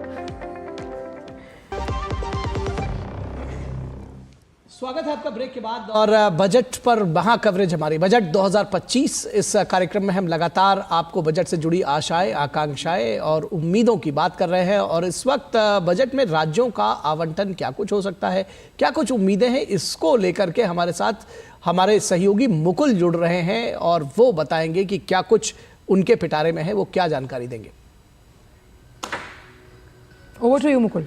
शुक्रिया निखिल और आंचल, क्योंकि जब बात की जा रही है राज्यों की मोदी सरकार का जो फोकस है ये रहा है कि जब हम विकसित भारत की बात कर रहे हैं तो उससे पहले जो हमारे राज्य हैं वो विकसित होने चाहिए, वहाँ पर निवेश को बढ़ावा दिया चाहिए, वहाँ पे कनेक्टिविटी बेहतर हो, इंफ्रास्ट्रक्चर वहाँ पर बेहतर हो। और उसके लिए हम उम्मीद करके चल रहे हैं बजट 2025 में काफ़ी कुछ हो सकता है। लेकिन 2024 और 25 के बजट की अगर बात की जाए, राज्यवार हम बता रहे थे आपको क्या स्थिति रही थी। आंध्र प्रदेश में आप देख सकते हैं, देखिए करीब 50,474 जो बजट है, 1000 करोड़ का जो बजट है वो आवंटित किया गया था आंध्र प्रदेश के लिए। इसके साथ साथ अगर बात की जाए अरुणाचल प्रदेश की, पूर्वोत्तर राज्यों पर किस तरीके से एक फोकस रहा है, तो वहाँ भी 21,913 करोड़ रुपए का जो बजट है वो आवंटित हुआ। इसके अलावा खासतौर से अगर बात की जाए यहाँ पे असम की, तो असम में भी आप देख सकते हैं 39,012 करोड़ रुपए का जो बजट है वो आवंटित किया गया था पिछले वर्ष। और ऐसे ही हर एक राज्य को कोई किसी तरह का पक्षपात यहाँ नजर नहीं आता। आप देख सकते हैं 1,25,444 करोड़ का जो बजट है वो यहाँ पर आवंटित किया गया था। अगर बात की जाए बिहार की, ये ऐसे राज्य जहाँ पे ज़्यादा अवसर हैं और उसी लिहाज से जो बजट है वो आवंटित हुआ। छत्तीसगढ़ की अगर बात की जाए, 42,492 करोड़ रुपये का जो बजट है वो यहाँ के लिए आवंटित किया गया। और एक ऐसा समय था जब छत्तीसगढ़ जैसे राज्य को शायद ना इतनी तवज्जो मिलती थी, ना इतना कोई समझता था, क्योंकि काफ़ी महत्वपूर्ण है इस तरह के जो राज्य, और वहाँ पर जो विकास की बयार बह रही है इसी बजट की वजह से हमें नज़र आती है। बेहतर इंफ्रास्ट्रक्चर, गोवा की भी अगर बात की जाए तो 4,814 करोड़ रुपये का जो बजट है वो आवंटित किया गया 2024-25 में। इसके अलावा और भी राज्यों की अगर बात की जाए, वहाँ भी लगातार आपको हम बता रहे हैं किस तरीके से जो अलग अलग राज्यों की जब हम गणना कर रहे हैं किस तरीके से वहाँ पे इस बार बजट नज़र आ सकता है। गुजरात की बात की जाए, 43,378 करोड़ रुपये का जो बजट है वो आवंटित हुआ। और इस बार भी हमारी उम्मीद यही है कि अलग अलग राज्यों को जो बजट है वो बेहतर स्थिति में लाएगा। हरियाणा की बात की जाए, 13,632 करोड़ रुपये का जो बजट है वो पिछले साल दिया गया। इसके अलावा खासतौर से अगर हम बात करते हैं यहाँ पर हिमाचल प्रदेश की, हिमाचल प्रदेश को भी आप देख सकते हैं 10,351 करोड़ रुपये का बजट। तो यहाँ अगर बात की जाती है बजट को लेकर, जो बजट आवंटन है वो राज्य के विकास के लिए है, देश के विकास के लिए है। और उसका एक जो झलक है सीधे बजट में आप देख सकते हैं किस तरीके से अलग अलग जो राज्य हैं उनको जो बजट दिया जाता है। झारखंड की भी अगर बात की जाए, 41,245 करोड़ रुपये का जो बजट है वो पिछले साल दिया गया है। इस बार भी उम्मीद लगाई जा रही है कि यहाँ भी जो महत्वपूर्ण बजट है वो नज़र आ सकता है। अलग अलग राज्यों की बात की जाए तो ये तमाम बजट के आवंटन के आंकड़े हैं, किस तरीके से जो राज्य हैं उनको बजट दिया गया है निखिल। क्योंकि जब हम बात करते हैं हर एक राज्य की, क्योंकि उम्मीदें जुड़ी होती हैं, आम जनता, उस जनता जिस राज्य से आती है उस राज्य की उम्मीदें, और उन्हीं को पूरा करने के लिए लगातार हम देखते हैं कि जो बजट है उसमें उम्मीदें पूरी होती हैं। और बजट 2025 जो है उसमें भी कई ऐसी उम्मीदें हैं जो पूरी होती हुई नजर आएंगी। तमाम जो आपने आंकड़े दिखाए टच स्क्रीन के जरिए, और निश्चित तौर पर जब हम बात करते हैं राज्यों की आंचल और राज्यों की आकांक्षाएं बहुत प्रबल होती हैं ऐसे समय में, जिस तरह से आम लोगों की बात होती है कि भाई उनके लिए क्या मिला है। तमाम राज्य जिसको कहते हैं पलक पावड़े बिछाकर वो इंतजार कर रहे होते हैं कि हमारे लिए क्या मिलने वाला है। शुभमोय जी, कितना ज़रूरी है जब हम फेडरल स्ट्रक्चर की बात करते हैं और ये कहते हैं कि कई बार बहुत हैंड होल्डिंग की भी ज़रूरत पड़ती है कई बार राज्यों के लिए, और कई बार तमाम योजनाओं को वहाँ विस्तार देने की ज़रूरत होती है, और इस पर भी बहुत जिसको कहते हैं कि सोच समझकर बजट आवंटित करना होता है। कैसे देखते हैं? चलिए एक मिनट, फिलहाल कैबिनेट में बजट प्रस्ताव मंजूर हो गया है। ये इस वक्त की बड़ी खबर बजट से जुड़ी हुई हम आपसे साझा कर रहे हैं। प्रधानमंत्री मोदी की अध्यक्षता में ये जो बैठक हुई है कैबिनेट की, उसमें बजट प्रस्ताव को मंजूरी दे दी गई है और 11 बजे, अब से आधे घंटे के अंदर लोकसभा में ये महत्वपूर्ण दस्तावेज बजट के रूप में पेश किया जाएगा। तो कैबिनेट में बजट प्रस्ताव को मंजूरी मिली। सबसे पहले औपचारिक जो है वो ब्रीफिंग हुई राष्ट्रपति के द्वारा, उसके बाद प्रधानमंत्री की अध्यक्षता में ये बैठक हुई है कैबिनेट की, और अब बजट प्रस्ताव को मंजूरी मिली है और अब से कुछ ही देर में बजट जो है वो 11 बजे लोकसभा में पेश किया जाएगा। शुभमोय, आप अपनी बात पूरी कीजिए।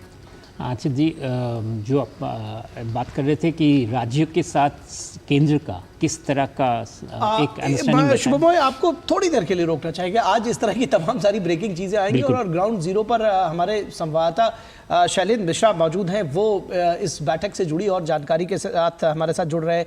कैबिनेट की बैठक हो चुकी है, शैलेंद्र क्या जानकारी देंगे? देखिए, अब से थोड़ी देर पहले कैबिनेट की बैठक शुरू हुई थी और अब कैबिनेट में बजट प्रस्ताव को मंजूरी दी जा चुकी है। ये बड़ी खबर है। यानी हम जानते हैं कि एक पूरी प्रक्रिया होती है जब राष्ट्रपति भवन से वित्त मंत्री निकलती हैं, उसके बाद फोटो होता है संसद भवन परिसर में, जब वो प्रवेश करती हैं वो जो मुख्य द्वार है जहां से संसद के अंदर प्रवेश किया जाता है। मकर द्वार पर हमने देखा कि मीडिया के साथ फोटो अप हुआ, वो तस्वीरें भी डीडी न्यूज ने पूरे दर्शकों को दिखाई और उसके बाद कैबिनेट की बैठक हुई। प्रधानमंत्री नरेंद्र मोदी की अध्यक्षता में बजट पेश करने से पहले, लोकसभा में बजट प्रस्ताव को पढ़ने से पहले उसकी कैबिनेट की मंजूरी औपचारिक तौर पर दी जाती है और ये बैठक इतनी गोपनीय होती है कि यहाँ तक कि जो तमाम कैबिनेट मंत्री हैं वो अपना फोन बाहर रख कर जाते हैं अंदर, एक तरह से वो एक पारदर्शिता दिखाने के लिए, एक संदेश भी देने के लिए कि देखिए कैबिनेट मंत्री भी अपना फोन जमा करके कैबिनेट प्रस्तावों की मंजूरी की बैठक में शामिल होने जाते हैं। और अब से थोड़ी देर पहले ही कैबिनेट ने बजट प्रस्तावों को मंजूरी दे दी है। तो ये एक बहुत बड़ी खबर इसलिए है क्योंकि हम जानते हैं 11 बजे लोकसभा में बजट पेश होना है। ये पहला पूर्ण बजट है तीसरे टर्म का। हम जानते हैं कि लगातार तीसरी बार प्रधानमंत्री नरेंद्र मोदी की अगुवाई में जब सरकार बनी है और कल जब मीडिया से बातचीत प्रधानमंत्री नरेंद्र मोदी कर रहे थे उन्होंने कहा था कि तीसरे टर्म का ये पहला पूर्ण बजट है और उन्होंने ये भी उम्मीद जताई थी कि माँ लक्ष्मी की कृपा होगी, खासतौर पर विशेष तौर पर मध्यम वर्ग और गरीब लोगों पर।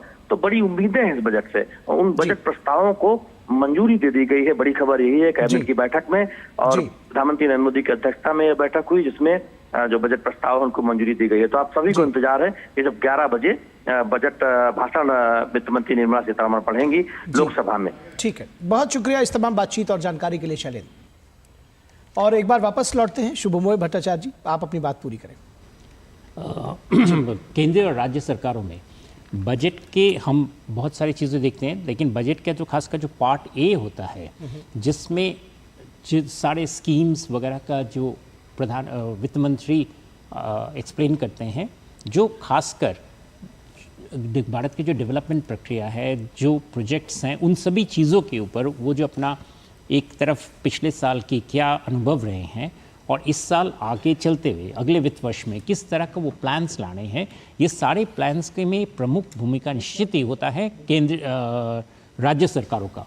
और ख़ासकर उसमें किस तरीके से उन सारे स्कीम्स को किस तरीके से उसका फाइनेंशियल आवंटन किया जाएगा, किस तरीके से प्रोजेक्ट मैनेजमेंट का द्वारा उसमें लाया जाएगा, क्या बदलाव उनमें लाने हैं होते हैं। जैसे पिछले साल वित्त मंत्री ने एक बहुत इम्पोर्टेंट अनाउंसमेंट किए थे कि हमारी जो इकोनॉमिक पॉलिसी है इन पर वो एक स्टेटमेंट, एक टिप्पणी देना चाहते हैं साल में। तो वो टिप्पणी भी अभी इस साल के बजट में आएगा कि उन्होंने क्या क्या उपलब्धियां उस बारे में उन्होंने जाहिर किए हैं, क्या प्लान्स किए हैं। और इस पर राज्यों के साथ, जैसे आप देख रहे हैं बहुत सारे राज्य पिछले साल बिहार, आंध्र प्रदेश, इन सारे राज्यों में कई सारे स्कीम्स गए थे। बहुत सारे दूसरे स्कीम्स उभरते हुए वीकर स्टेट्स के लिए किए गए थे। इन सारी जो स्कीम्स हैं वो सारे स्कीम्स के साथ राज्य क्या होता है कि राज्य सरकार इन सभी स्कीम्स के जो पटल पर रखा जाएगा उसके बेसिस पे अगले एक महीने के अंदर फरवरी में और मार्च में अपना जो बजट लाएंगे, क्योंकि उनका भी बजट खत्म करना है बाय 31 मार्च। उनके सारे जो प्लान्स होंगे वो इस सेंट्रल बजट से जुड़े हुए होंगे। इसलिए सेंट्रल गवर्नमेंट के साथ स्टेट गवर्नमेंट्स के बजट पूरी अगर जब हम देखते हैं और जैसे कपूर साहब जैसे मेजर स्टेटमेंट्स जब वो एनालाइज करते हैं तो आई एम श्योर वो लोग देखते हैं कि सारे बजट्स को एक साथ मिला के वो एनालाइज करते हैं। उनके एक बहुत सारे लेख में उन्होंने इन चीज़ों को काफ़ी जिक्र किया है कि किस तरीके से दोनों चीज़ों को एक साथ पढ़ने से ही बजट का सही रूपरेखा आता है। सिर्फ आज से शुरू होता है और 31 मार्च तक चलता है सारे स्टेट्स के बजट्स।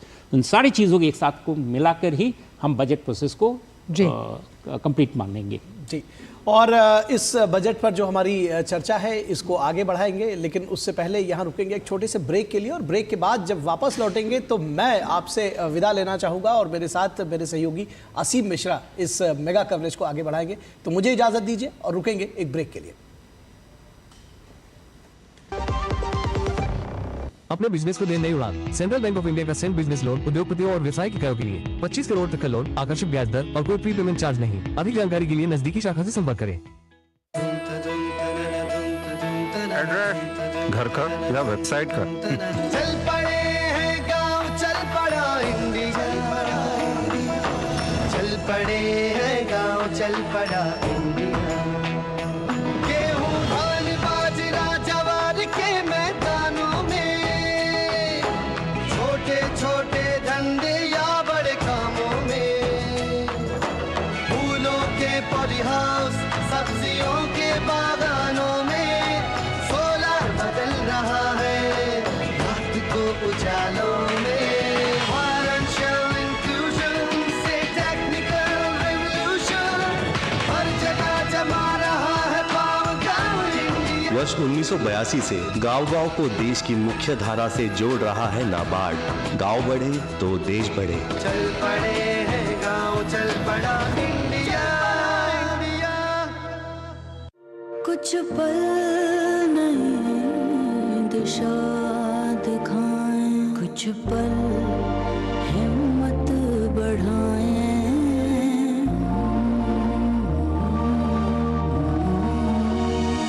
मंजिल नहीं फिर दूर जब कुछ पल साथ बिताएं। तुम्हारे साथ बिताए हुए पल मेरे साथ रहेंगे जिंदगी भर। मंजिल नहीं फिर दूर जब अपने साथ निभाएं। LIC से मिले बीमे की रकम ने ही मेरे नए काम की शुरुआत को मुमकिन बनाया। कुछ पल का साथ बन जाता है जिंदगी भर का साथ। LIC, हर पल आपके साथ। पर लोन लेने के लिए खुद का हैवी मार्जिन लगाना पड़ता है। 80% तक का बिजनेस लोन मिलेगा, हाँ? वो भी कोलैटरल फ्री। अच्छा, 5 करोड़ तक बैंक ऑफ बड़ौदा संभाल लेगा। लेकिन बिजनेस शुरू हो गया तो इन दोनों कौन संभालेगा? मम्मी, तुम बिजनेस संभालो, रोहन को मैं संभाल लूंगी। बड़ौदा महिला स्वावलंबन लोन, तो शुरू कीजिए अपना ड्रीम बिजनेस। अपने बिजनेस को दे नई उड़ान। सेंट्रल बैंक ऑफ इंडिया का सेंड बिजनेस लोन उद्योगपतियों और व्यवसाय के कार्यों के लिए 25 करोड़ तक का लोन, आकर्षक ब्याज दर और कोई प्री पेमेंट चार्ज नहीं। अधिक जानकारी के लिए नजदीकी शाखा से संपर्क करें। क्या आप जीवन में अनहोनी घटनाओं की चुनौती से सुरक्षित है? सुरक्षा का भरोसा नेशनल इंश्योरेंस के साथ। प्रोडक्ट्स की एक विशाल रेंज जो सुरक्षित रखे आपके जीवन के हर पहलू को, चाहे हो सेहत, घर, गाड़ी या business. Prompt service, hassle free process, fair settlements और कैशलेस फैसिलिटी के लिए तैयार। हमारी वेबसाइट या अपने करीबी NIC ऑफिस में जाए। नेशनल इंश्योरेंस, 1906 से आपके भरोसेमंद इंश्योरेंस पार्टनर। ये है स्कैमर साहब, बिजली का बिल का भूत बनकर आपको डरा रहे हैं। और हमारे नादान मित्र को लगता है अब अंधेरा होने वाला है। रिमोट ऐप डाउनलोड का झांसा और अकाउंट से पैसे गायब। ओ भाई साहब, मत कीजिए क्लिक फ्रॉड लिंक पे। जब बिजली का स्कैम मैसेज आए तो अंधेरे से SBI की रोशनी बचाए। नहीं जाएगी घर की लाइट, लेकिन पैसा जरूर होगा out of sight. Be scam safe. अपने बिजनेस को दे नई उड़ान। सेंट्रल बैंक ऑफ इंडिया का सेंड बिजनेस लोन उद्योगपतियों और व्यवसाय के कार्यों के लिए 25 करोड़ तक का लोन, आकर्षक ब्याज दर और कोई प्री पेमेंट चार्ज नहीं। अधिक जानकारी के लिए नजदीकी शाखा से संपर्क करें। LIC presents Jeevan Lakshya. Get life insurance with attractive maturity benefits. Also, in case of death of life assured, get 10% of sum assured per annum till maturity, plus premium payment waived, plus maturity sum assured, along with bonus. An excellent policy to plan for children's education and other milestones. LIC's Jeevan Lakshya. बच्चों को certificate मिले तो कितना अच्छा लगता है ना? और अगर आपके आटे को भी मिले तो? गेहूं की क्वालिटी, आटे की शुद्धता, रोटी की सॉफ्टनेस के लिए सर्टिफिकेट अगर होता तो? है ना?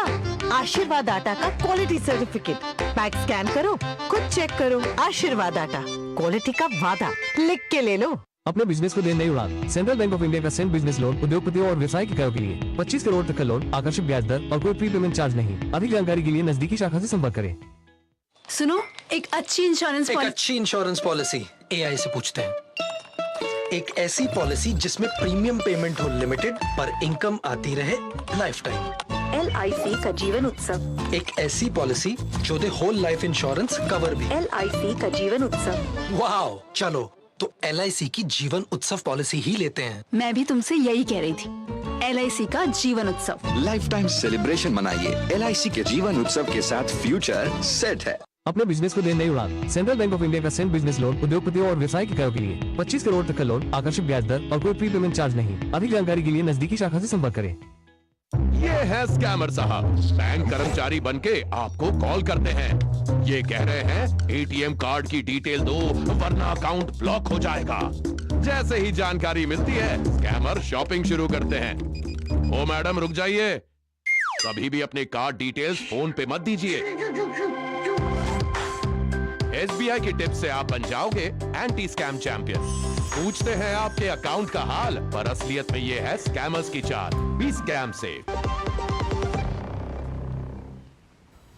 ब्रेक के बाद हमारी महा मेगा कवरेज बजट 2025 में आप सभी का स्वागत है और इस आधे घंटे की चर्चा को मेरे साथ बढ़ाएंगे मेरे सहयोगी असीम मिश्रा। असीम, सुप्रभात एक बार फिर से। बहुत बहुत शुक्रिया आंचल, और दर्शकों को बता दें कि मैं और आंचल बहुत दिनों के बाद किसी प्रोग्राम को होस्ट कर रहे हैं, तो एक बार फिर से आपका बहुत बहुत स्वागत।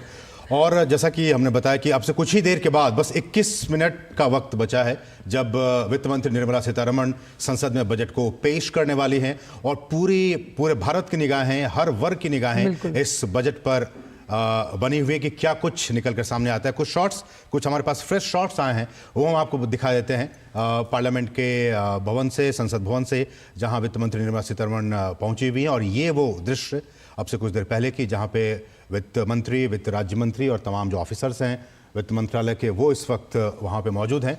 और वक्त बस बहुत ही कम रह गया है, सिर्फ 20 मिनट 19 मिनट का वक्त रह गया है जब इस बजट डॉक्यूमेंट को वित्त मंत्री संसद के पटल पर पेश करेंगे। और उसके बाद पता चल पाएगा जिस बात की चर्चा हम सुबह से कर रहे हैं कि क्या हो सकता है, किस सेक्टर को क्या मिल सकता है, तो उस पर से पर्दा उठने का काम अब से कुछ ही मिनट के बाद, 20 मिनट के बाद। आंचल, और देखिए ये वही बजट टीम है जिसने इस पूरे दस्तावेज की तैयारी में कई महीनों लगाए हैं। वो तैयारी जो आपकी, मेरी, हम सबकी आकांक्षाओं और उम्मीदों से जुड़ी है, चाहे हम सेक्टर वाइज बात करें, हम अलग अलग मिनिस्ट्रीज़ के आवंटन की बात करते हैं। और इस बजट टीम के लिए, जैसे कि हमने लगातार जो हमारे पैनलिस्ट हैं उनसे भी चर्चा की कि बजट बनाने के लिए काफ़ी पेचीदगी के साथ साथ संयम और तमाम सभी के हितों को साथ लेकर चल एक समावेशी अप्रोच को दिखाना होता है, सभी के कंसर्न्स को एड्रेस करना होता है। इसीलिए जो बजट की टीम है, वित्त मंत्रालय की जो पूरी टीम है, वो कई महीनों पहले अलग अलग जो इंडस्ट्री से जुड़े हुए लोग हैं, सेक्टर से जुड़े लोग हैं, उनके साथ, स्टेक होल्डर्स के साथ मीटिंग करती है, उनके सुझाव मांगती है। और ये तस्वीरें भी आप देख रहे हैं इस वक्त गृह मंत्री अमित शाह इस वक्त पहुंच गए हैं। और आज का दिन अगर हम देखें सभी के लिए महत्वपूर्ण, तमाम जो सांसद हैं उनके लिए भी, क्योंकि जब संसद में इस बजट को पेश किया जाएगा उसको सभी ध्यानपूर्वक सुनते हैं। और उम्मीद लगातार प्रधानमंत्री यही कहते हैं जो नए आने वाले सांसद हैं उनके लिए भी एक लर्निंग एक्सरसाइज होता है ये कि आप बजट को पेश होते हुए देख रहे हैं। 8वां बजट निर्मला सीतारमण का अपने आप में एक रिकॉर्ड बनाती हुई। बिल्कुल। हमारे साथ यहाँ स्टूडियो में शुभमय भट्टाचार्य पहले से मौजूद थे ही, हमारे साथ पैनलिस्ट, और एक मेहमान भी आ चुके हैं हमारे साथ। राहुल गुप्ता जी इस वक्त स्टूडियो में मौजूद हैं, जो कि मार्केट के एक्सपर्ट हैं और एक्सपोर्ट इंपोर्ट को भी बहुत ही बारीकी से और काफ़ी करीबी से जानते हैं। राहुल जी, आपका भी बहुत बहुत स्वागत। शुरुआत राहुल जी मैं आप ही से अगर करना चाहूँ इस बाकी बचे टाइम में, तो जैसा कि कल चीफ इकोनॉमिक एडवाइज़र ने कहा कि चाइना एक बहुत बड़ा फैक्टर है, और जिस तरह से पूरे वर्ल्ड में चाइना ने एक जो कंपटीशन तैयार किया है उसके मुकाबले में कहीं कोई, उन्होंने कहा कि लिस्ट के जो 10 देश हैं वो उनके मुकाबले में कहीं नहीं है। ऐसे में मैन्युफैक्चरिंग पर सबसे ज़्यादा ध्यान देने की ज़रूरत है, कल चीफ इकोनॉमिक एडवाइज़र ने कहा, और इसलिए एमएसएमई जो हमारा सेक्टर है उस पर ध्यान देने की ज़रूरत है। आपकी प्रतिक्रिया? देखिए, निर्यात आज के समय में बहुत बड़ी समस्या है। जैसे अमेरिका उसके भारत से जो आयात निर्यात होता था उसके आयात के ऊपर ड्यूटी और अलग तरह के रिस्ट्रिक्शंस लगा रहा है, तो वो देखते हुए मुझे लगता है एक्सपोर्ट प्रमोशन गवर्नमेंट के लिए बहुत बड़ा एजेंडा रहेगा।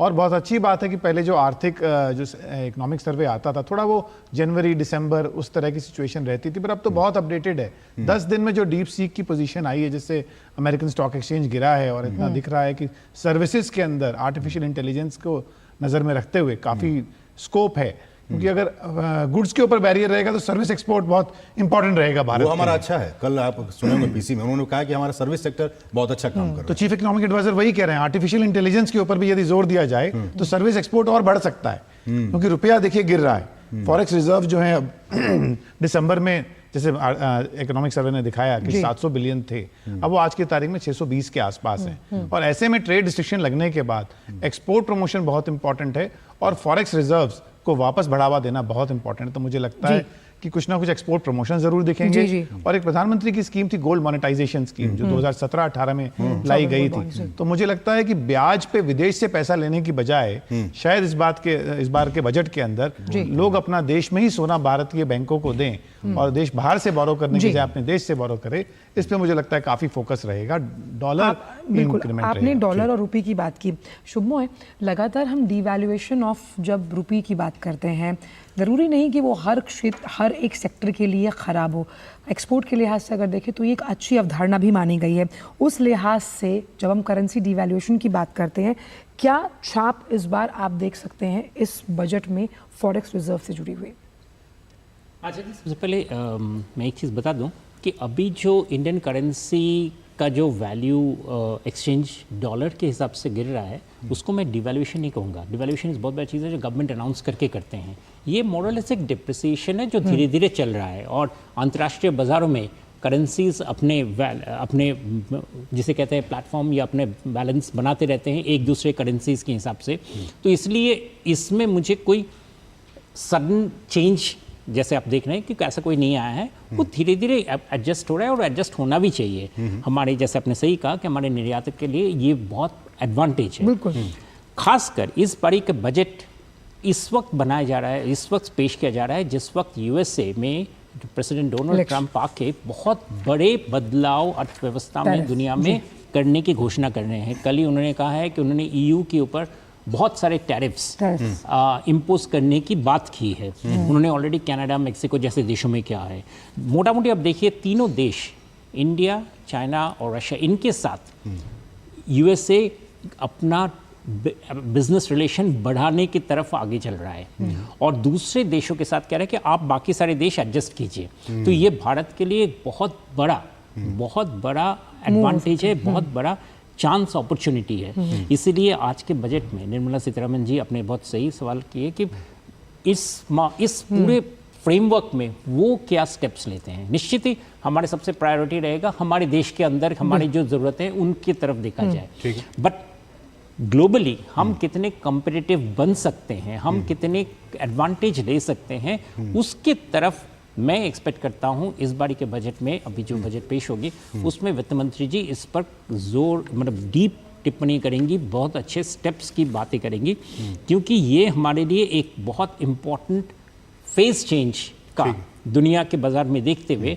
एक बहुत बड़ा चेंजेस का शुरुआत है। साथ में आर्टिफिशियल इंटेलिजेंस की जो चैलेंज आई है, तो दुनिया में अगर हम देखें तो अपॉर्चुनिटीज़ एंड जिसे कहते हैं रिस्क्स, दोनों तरफ से समावेश हुए हैं। और उस माहौल में हम किस तरीके से खड़े उतरते हैं, वो आज के बजट में उसका एक रूपरेखा हमारे लिए प्रस्तुत होता है। तो ये सारी चीज़ें देखना, मतलब इन सारी चीज़ों को देखते हुए हम बजट को एनालाइज करेंगे। राहुल गुप्ता जी, हाँ चलो आप कुछ। मैं ये कह रही थी कि मतलब कुछ जगहदार जो जानकारियाँ हमारे पास आ रही हैं, क्योंकि हम इससे पहले स्टेट्स को लेकर जिक्र कर रहे थे असीम कुछ देर पहले, और जिसका जिक्र मैंने सुबह किया कि एफएम साहिबा ने जो साड़ी पहनी है वो बिहार मधुबनी की है। उन्हें जो पद्मश्री प्राप्त दुलारी देवी हैं, उन्होंने गिफ्ट की। तो कहीं ना कहीं जब हम वो स्टेट्स के समावेशन की बात करते हैं, उनसे आग्रह किया गया था कि भैया आप आज बजट के दिन पहने, तो ये स्टेट्स का वो समावेशन इस सोच में नजर आता है। तो आप देखिए कि वित्त मंत्री साहिबा की पद की गरिमा है, उसको ध्यान में रखते हुए और ये सोच को आगे लेकर कोऑपरेटिव फेडरलिज्म एक स्टेट से और वहाँ की जो कलाकार है, जो कलाकारी है, वो साड़ी अगर पहन रही हैं तो वो रिफ्लेक्ट भी कर रहा है किस तरह से वो सारी चीज़ें। लेकिन राहुल जी, जो मेरा सवाल वो ये, जैसा कि शोभा ने कहा कि वो सारी चीज़ें हैं, लेकिन एआई है और सर्विस सेक्टर आपने कहा। कल चीफ इकोनॉमिक एडवाइज़र ने अपने इकोनॉमिक सर्वे में एग्रीकल्चर सेक्टर की बात की और उन्होंने कहा कि ड्यूरिंग कोविड भी हमने, अगर इंडियन इकोनॉमी को किसी ने संभालने का काम किया तो एग्रीकल्चर सेक्टर ने काम किया क्या। और उन्होंने कहा कल की जो एग्रीकल्चर सेक्टर है वो सेक्टर ऑफ द फ्यूचर। ऐसे में हम इस बजट के थ्रू भी और आने वाले दिनों में भी क्या हम ये कह सकते हैं कि हमारा जो एग्रीकल्चर सेक्टर है वो और भी फॉर्मलाइज होगा और हम उसमें और भी काफ़ी मात्रा में एक्सपोर्ट कर पाएंगे? देखिए, ग्रीन रेवोल्यूशन दोबारा आने की दिखने वाली बात दिखती है। रीज़न क्या है कि उस समय शुरू के दशक के अंदर, भारत के अंदर 60 और 70 के दशक में प्रोडक्टिविटी इंक्रीज़ करने के ऊपर फोकस था। आज वर्ल्ड के अंदर क्वालिटी फूड की बहुत बड़ी डिमांड है, भारत बड़ा एक्सपोर्टर है ऑर्गेनिक फूड के अंदर। तो मेरा मानना है आर्टिफिशियल इंटेलिजेंस यूज करके प्रोडक्टिविटी इंप्रूव करने के ऊपर काफी फोकस है सरकार का। टेक्नोलॉजी सरकार अभी तो ड्रोन का हम लोग इस्तेमाल कर रहे हैं ड्रोन का agriculture में इस्तेमाल, भी वो तो सिर्फ फिजिकल एक्सेस की बात हो रही है। थोड़ा अगर बायोजेनेटिक वगैरह के अंदर मुझे लगता है अगर आर्टिफिशियल इंटेलिजेंस यूज होगी, जैसे पिछले 20-25 दिन से वर्ल्ड ओवर आ रहा है। आई थिंक पिछली बार था कि 167 ऐसी फसलें थी जिनको क्लाइमेट रिजिलियंट बनाया गया, और अभी भी ये उम्मीद है कि जो तमाम मिशन चलाए जा रहे हैं, चाहे दलहन हो या तिलहन, उनको कैसे आगे लेकर जाया जाए।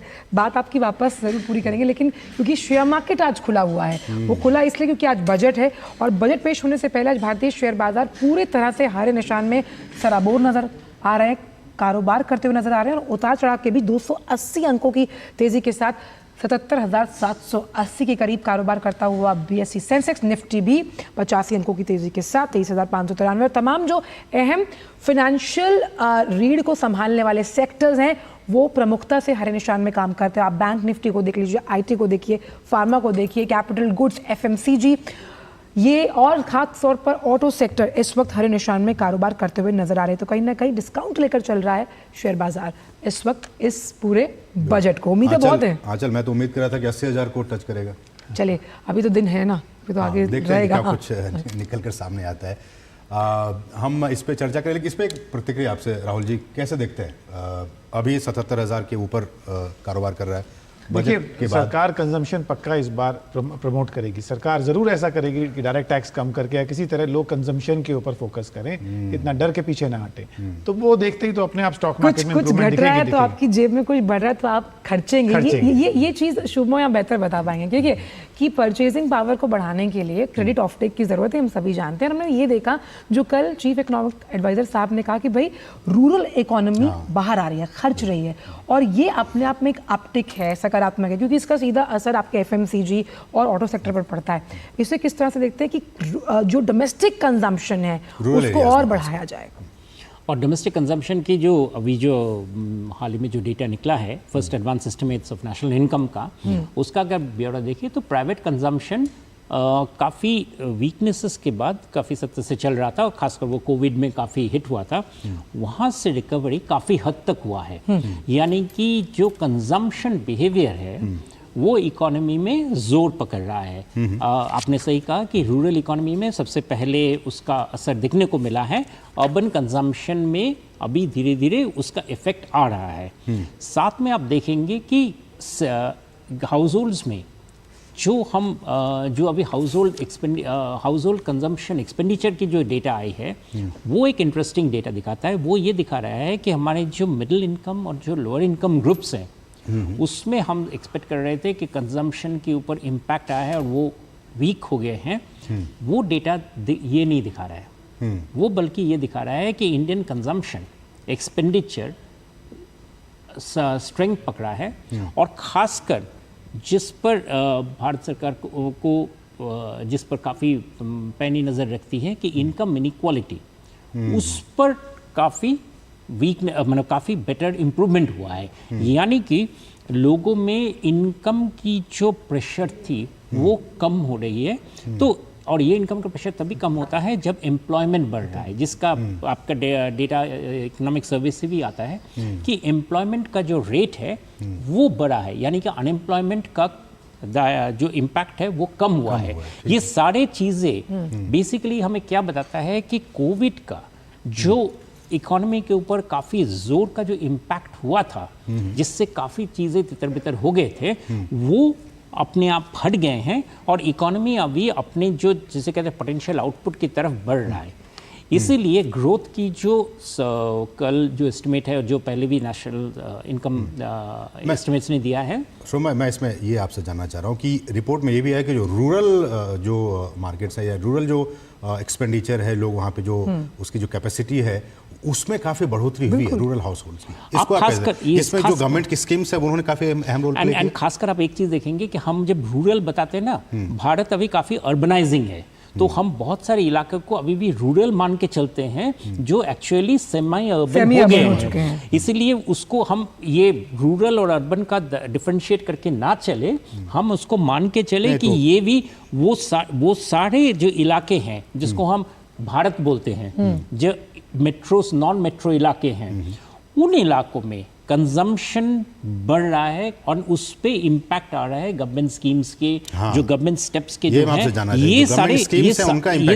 इन सारे में खासकर जो एम्प्लॉयमेंट का जो फिगर्स हैं वो दिख रहा है। एंड इसीलिए आपको वो सारे जैसे कहते हैं सेमी अर्बन एरियाज में ये फर्क आपको बहुत ज़्यादा नजर आ रहा है। तो उन जिसके बात प्रेसिडेंट ने भी कल की थी about the new middle class, कि इनका इस तादाद की किस तरह का भूमिका रहा है, इनके ऊपर क्या इफेक्ट हो रहा है, ये भारत में एक बहुत बड़ा ये आपने बहुत अच्छी बात कही, क्योंकि लगातार ये कई बार कहा जाता है कि भाई या तो अपर क्लास है या लोअर क्लास है, लेकिन अब ये न्यू मिडिल क्लास जो है, क्योंकि जिन कई स्कीम्स के बारे में अगर हमें जानकारी नहीं भी है, तो आप असीम देखिए कि आप जब सेमी अर्बन या अर्बनाइज्ड कल्चर की अगर हम बात करते हैं, तो उनको ये तमाम जो सुविधाएं या सरकार द्वारा जो चलाई गई स्कीमें जो उनके कल्याण के लिए हैं, वो मालूम होती हैं। उसमें एक बात और भी ऐड करना चाहूँगा शुभमय, जो रिपोर्ट्स आई आरबीआई की, उसमें यह कहा गया कि बीते महीनों में पोस्ट कोविड जो बैंक की तरफ से जो क्रेडिट इनफ्लो है वो भी काफी बढ़ा है, और वो बढ़ा है सेमी अर्बन जो आप जिसको कह रहे हैं, उधर काफी ज्यादा बढ़ा है।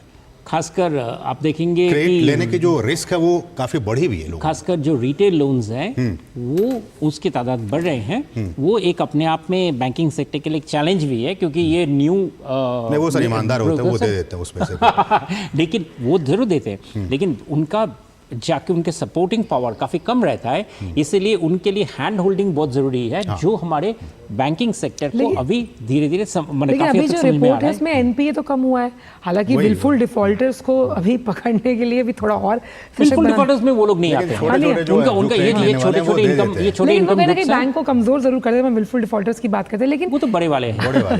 यहाँ पर ये भी समझने की हमें जरूरत है, होम लोन ले रखा ना, आप ईएमआई देती है ना, बिल्कुल, ये तो आम आदमी देगा, ये तो काम है, देना हमें तो देना ही पड़ेगा। चलिए राहुल जी, यहाँ चलिए वापस आऊंगी आपके पास, क्योंकि ये भी लगातार जो खबरें आ रही हैं वो भी दर्शकों से साझा करना ज़रूरी है। तो केंद्रीय मंत्री किरेन रिजिजू ने बजट को लेकर वित्त मंत्री के रूप में ये कहा कि भाई निर्मला सीतारमण इस वक्त 8वीं बार बजट पेश कर रही हैं। उन्होंने कहा कि दुनिया मुश्किल परिस्थितियों में भी भारतीय अर्थव्यवस्था की अगर बात करें तो मजबूती के साथ आगे बढ़ रही है। आइए सुनवाते हैं।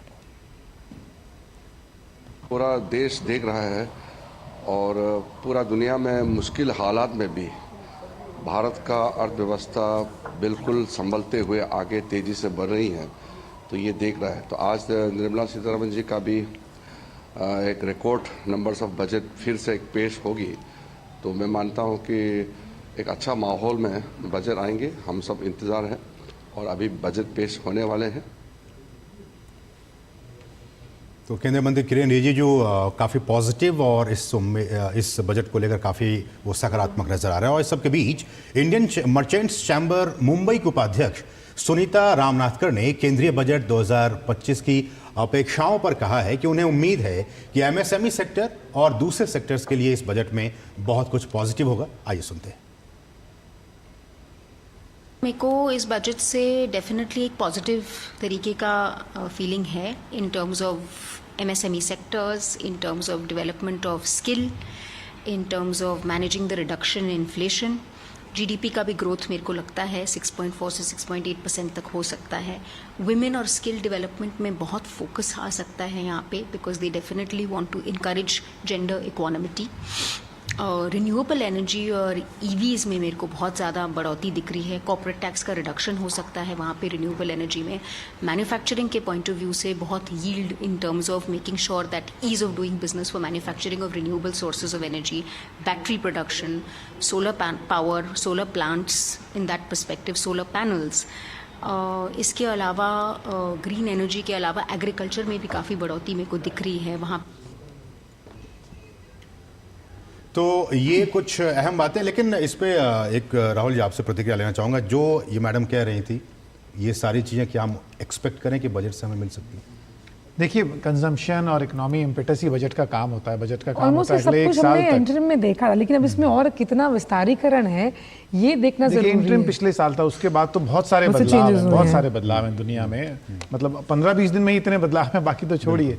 तो घर पे बैठ के यदि इंसान भारत सरकार ये रियलाइज करे कि सर्विस एक्सपोर्ट के अंदर आर्टिफिशियल इंटेलिजेंस की प्रमोशन के लिए कोई भी घर पे बैठ के डेवलपमेंट करके इंटरनेशनली बेच सके, ये बहुत बड़ा स्कोप है हमारे जैसे देश के लिए। साउथ ईस्ट एशिया में हम अंग्रेजी का काफी इस्तेमाल करते हैं, तो दुनिया में जहाँ पे भी सर्विस एक्सपोर्ट होना है आर्टिफिशियल इंटेलिजेंस से रिलेटेड, वहां पर ये बहुत क्रिटिकल है। जो स्टार्टअप्स एआई में आना चाह रहे हैं उनके लिए मुझे लगता है डायरेक्ट टैक्स एग्जेम्पशन, जैसे पीछे कुछ सालों पहले स्टार्टअप के अंदर 100% एग्जेम्पशन थी, उस तरह की कुछ आर्टिफिशियल इंटेलिजेंस के अंदर मुझे लगता है दोबारा इनकम टैक्स एग्जेम्पशन, और मेरा ऐसा मानना है कहीं ना कहीं जीएसटी चेन के अंदर भी उन्हें किसी तरह का बेनिफिट दिया जाएगा।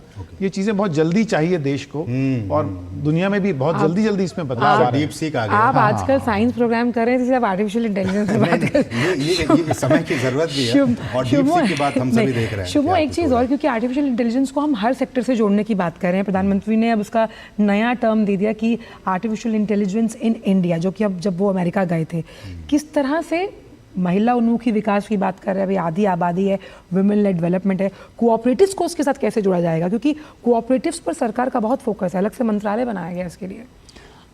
इंटरेस्टिंग चीज़ है कि आज ही मैं इंटरनेशनल एजेंसीज़ का न्यूज़ रिपोर्ट देख रहा था, आर्टिफिशियल इंटेलिजेंस अभी डीप सीक का सबसे ज़्यादा डाउनलोड हुआ है other than the originating country India से। So this is something which just shows कि हमारे लिए आर्टिफिशियल इंटेलिजेंस सिर्फ कहने वाली बात नहीं है। बिल्कुल, हमारे यहाँ पे यंग पॉपुलेशन है, सबका इंटरेस्ट है कि भाई हम जरा देखें तो इसको हम किस तरह से इस्तेमाल में ला सकते हैं। This is a very major चीज़। ये दुनिया में हमारे यहाँ एक बहुत बड़ा एडवांटेजेस पोजीशन है कि हमारी यंग पॉपुलेशन है जो करना चाहते हैं कोई चीज़। मेरी बिटिया मुझे अभी से समझा रही, जब हम उसकी उम्र में थे तो वो एक बार क्लास में जाते थे कंप्यूटर की, उसी में खुश हो जाते थे, लेकिन अब उनको ये सब्जेक्ट के तौर पर ये बताया जा रहा है कि आप इसको as a subject you can pursue from your school level. I think यही से शुरुआत है, और यही हमारे लिए बहुत बड़ा एडवांटेज है, और यही इसी चीज़ को ही हम जितना पुश करेंगे वो हमारे इकोनॉमी के लिए एक बड़ा स्ट्रीम, एक बड़ा डेवलपमेंट के हिसाब से हमारे सामने आएगा। जैसे आप बता रहे थे कि हर सेक्टर में हम अगर एम्प्लॉय चाहते हैं तो एम्प्लॉयज़ हमारे यहाँ पे ये नहीं कि उनको एक डरते हुए वो आर्टिफिशियल इंटेलिजेंस में आते हैं इस्तेमाल करने के लिए, बल्कि उसको उत्साह के साथ आते हैं कि भाई हम इसको इस्तेमाल करेंगे और अब देखिए इसको आप किस तरीके से हमारे साथ उसको जुड़ सकते हैं। This is something which is very very remarkable. इसमें राहुल जी मेरा ठीक है, हमारे पास बिल्कुल भी समय नहीं है क्योंकि अब वक्त बहुत ही कम बचा है, कुछ सेकंड्स का बचा है। मुझे लगता है कि अब हम सीधे कुछ देर में हम रुक करेंगे सीधे संसद भवन का, और बहुत कुछ उम्मीदें इस बजट से। हमने एआई की बात की, हमने किसानों की बात की, आंचल हमने युवाओं की बात की, हमने महिलाओं की बात की, कोशिश है कि सब कुछ इंक्लूड कर पाए। ये देखने वाली बात होगी कि वित्त मंत्री के